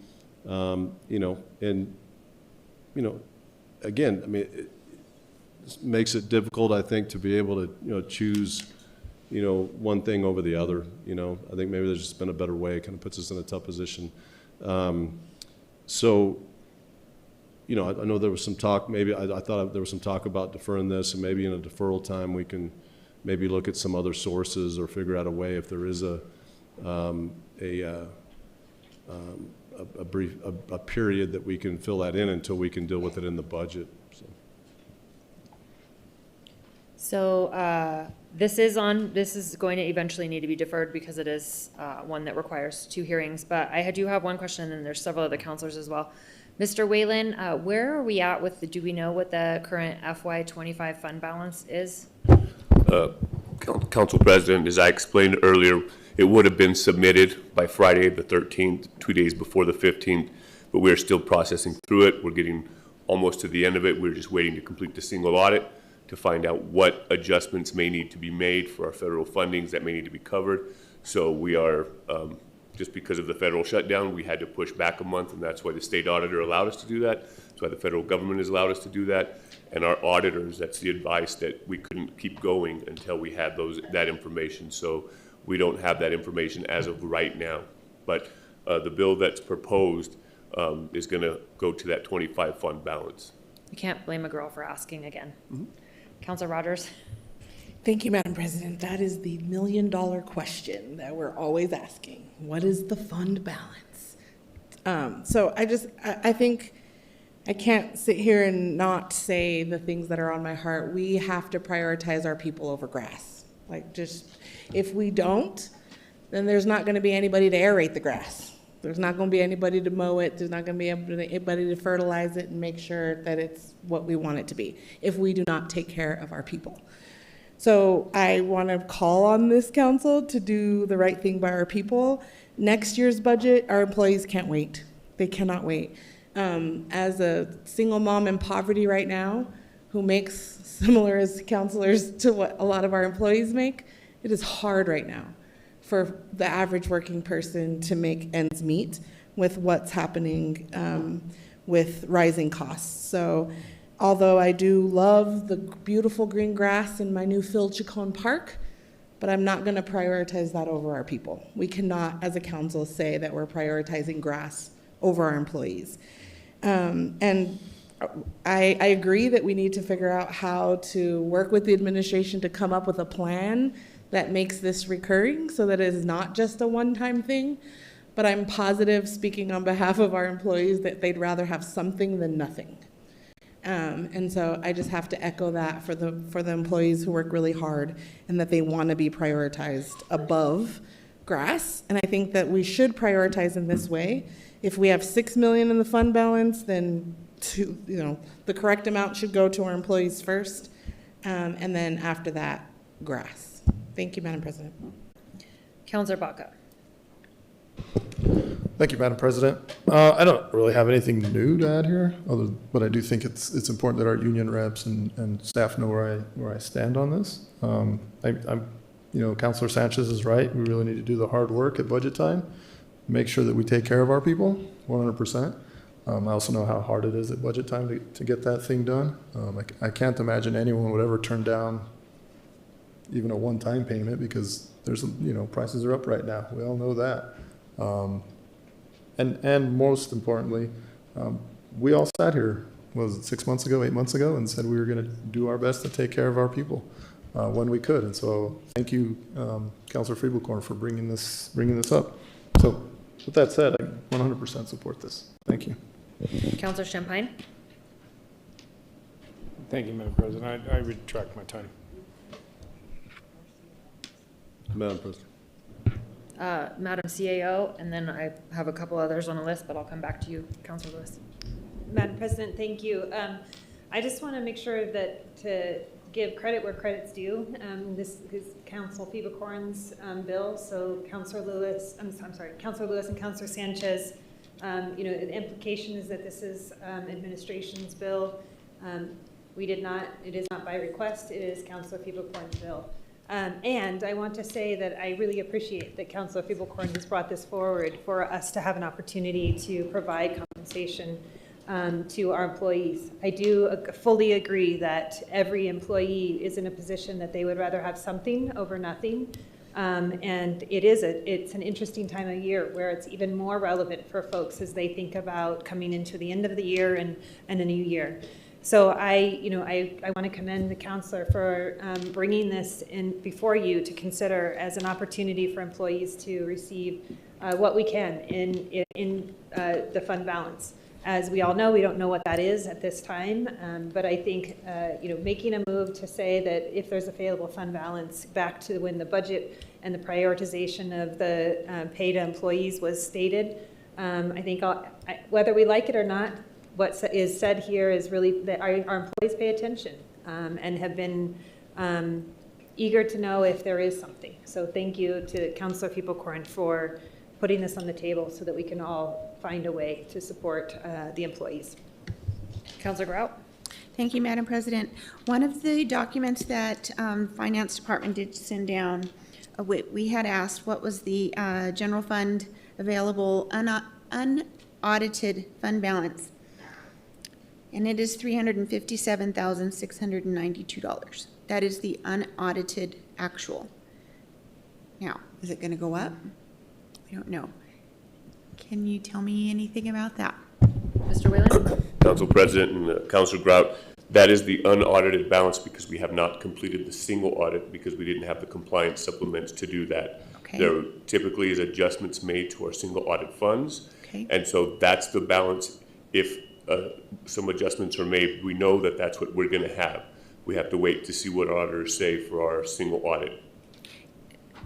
Madam President, does it typically go up from that number?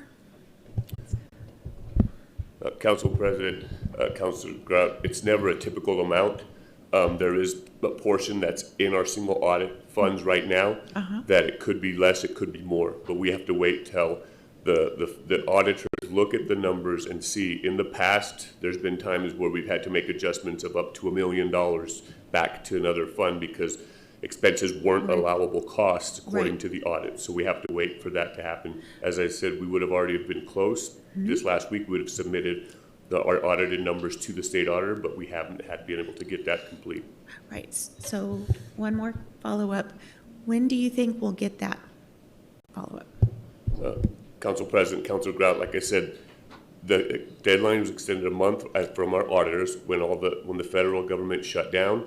We met with our auditors because they said we can't complete the complete audit until we get these supplements, and we didn't know when the government was going to open back up. So we adhered to what the state auditor said, which was we're going to give you guys more time because had they started doing the audit or done the work, they'd probably have to redo it because they didn't have the compliance supplements. Okay. So it would have been doubling effort. So we had to schedule time with them because we had the time already scheduled, knowing that it was going to be extended. We worked with them to get them available so that as soon as the compliance supplements were available and the government was back open, they could start the work. Understand that.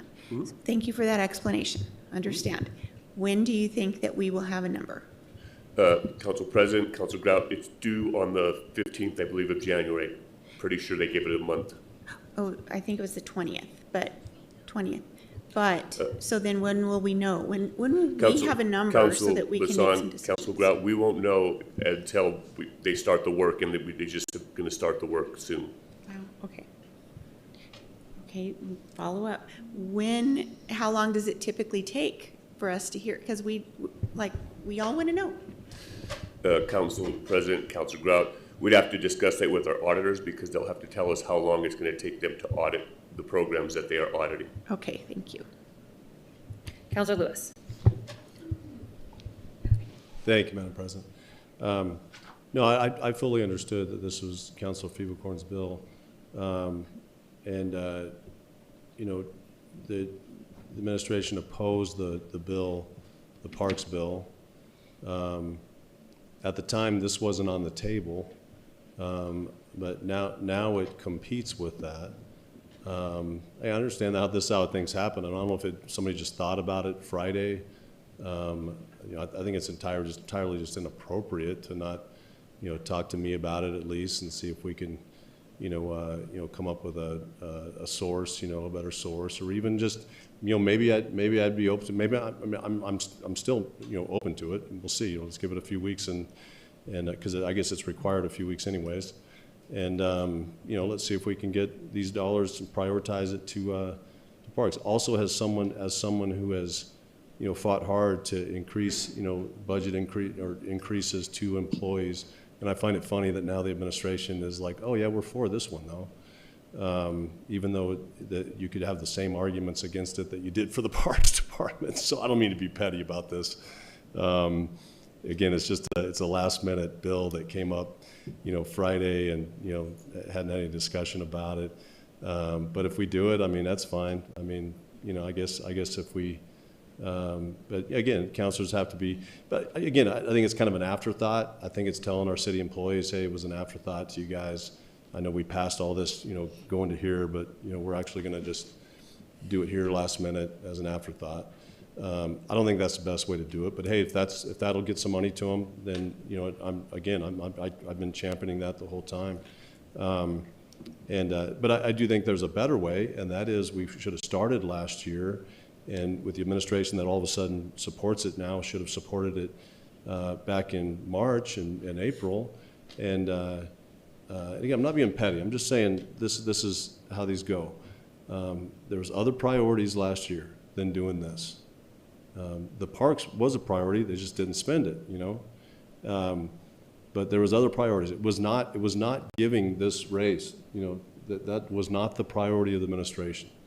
It is now, which is great. It's been my priority back then. I mean, we had to add these bonuses to it. So I don't appreciate how this came about. I mean, I think we could have some discussions that there might even be some other sources where we can do this now and do even more. So, I mean, I'm open to talking about it over the next few weeks and see what we can do. And certainly, I'm open to prioritizing in our budget this next year, which is going to mean, the administration saying, hey, we can't just fund everything more than we ever have before, but we'll make our employees, we'll short them, and then in the hopes that the council will fight it out at the end of the year over different things. So thanks, Madam President. We're going to go to Council Feeblecorn to close. Thank you, Madam President. So I will be moving for a deferral, but I have a few things to say first. First of all, this is not an afterthought. We promised city staff when we passed the budget that we were going to find a way to get them an additional COLA. We promised it up here on this dais, and we didn't do it. So also, it's not an afterthought. It's a bill that I wrote and introduced, just like every other counselor up here has a right to do. And so I really do not appreciate insinuating that I just threw this together. This was not thrown together. I thought of it after we passed the parks bill, because if we're going to pre-spend money for parks, we sure as hell should be pre-spending money to pay our staff a living wage and make sure that they get what they need. Now, I wanted it to be a COLA. I did. I wanted that. We promised them that. But working with my budget staff, we could not find recurring funds to do that. And so this is the next best thing. I heard that it's not worth it. Maybe not. In my world, more than zero is always better than zero. And so this is what we can come up with. I do have some meetings. I'm open to thinking through a way to get some of this as recurring. But at the very least, I want to get an additional 1% payment to staff so that they can get the equivalent, I know it's not, but the equivalent of a 3.5% COLA for this year. We can't do that during the next budget session. We need to do it now. People need money now, and we promise them money now on this dais. We all shook our head and said, yes, we are going to do that. So I'm just doing what I promised to do.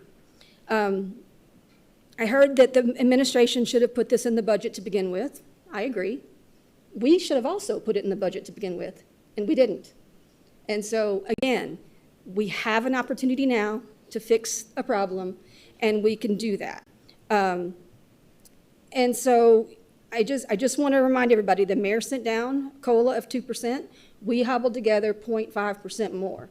So we really do need to do more for folks. I do not agree that we should ever be pre-spending. I voted against the bill for the parks because I think it's a very bad precedent to set that we pre-spend money that we don't really have, or we might not have, or we might have, but maybe not. But if we're going to do it for turf, we should do it for humans that work really hard for our city.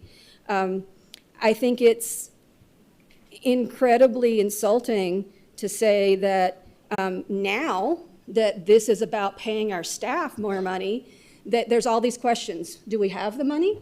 What's going to be the balance? How are we going to pay for it? Those questions weren't asked when we were trying to fund turf. I don't remember any of those questions being asked when we were trying to fund turf. We just said, hey, there's some reversions. We're going to have millions, and last time we had this conversation, it was millions and millions and millions of dollars that were going to be reverted, and there was going to be plenty to pay for parks and for other stuff. And that was what gave some councilors the peace of mind to vote for the turf emergency. And so I don't know what changed in the last 2 weeks, because we haven't gotten any new data to prove that there's going to be less or more money. All I'm saying with this bill is that we should prioritize our staff, and then if there's additional money, let's fund turf. But I will always, always put people over turf. So with that, I'm going to move for a deferral until January 5th. The motion is for a deferral. Is there a second? There's a second from Councilor Grout. All those in favor of a deferral to January 5th, raise your hand and say yes. Yes. Anyone opposed? That passes unanimously. Finishing final actions, we are now moving into administration Q&A. Councilors, any questions for the admin? Councilor Rogers? Thank you, Madam President. I just had a question, and I don't ever submit mine ahead of time just because fundamentally I don't like doing that. So I just wanted to request a breakdown for District 6 of spending for the centennial out of arts and culture. I've been getting some feedback from folks in my district, specifically around art installation projects that aren't going to be installed on time. So I just want to look at the matrix for my district and just get some updates on that so I can respond to some constituents' questions. And then I will, of course, I know Mr. Whelan and I spoke about this today, but I definitely want to keep asking on the record for the breakdown of the Gateway Network operational budget. And I know we touched base today and we're still making some edits, needed a couple more days, but I just want that on the record again. And then also we had asked for the reports that we are responsible for sending the governor for the IGR for the money for Gateway and our housing project. So I would like to also get that. And I'm asking because I was at the State Fair TID meeting with the governor, and she was very upset about what she was seeing in that data, and I couldn't answer any questions on behalf of the city because I don't get access to that information. So I would like to be a team player and help answer these questions that come from our governor when I see her every month at the TID meeting. And quite frankly, she's pushing us as counselors to do more for accountability, and that will help us be able to do that if we had access to the same data that we're sending to the state. Thank you, Madam President. Madam CAO? Madam President, Councilor Rogers, the November report was just finalized, I think today or yesterday or Friday, so it'll be coming to you automatically, to all of you automatically. Councilors, any other questions for the admin? All right, well done, Councilor Sanchez. Thank you. Thank you. There being no further business, this meeting is adjourned.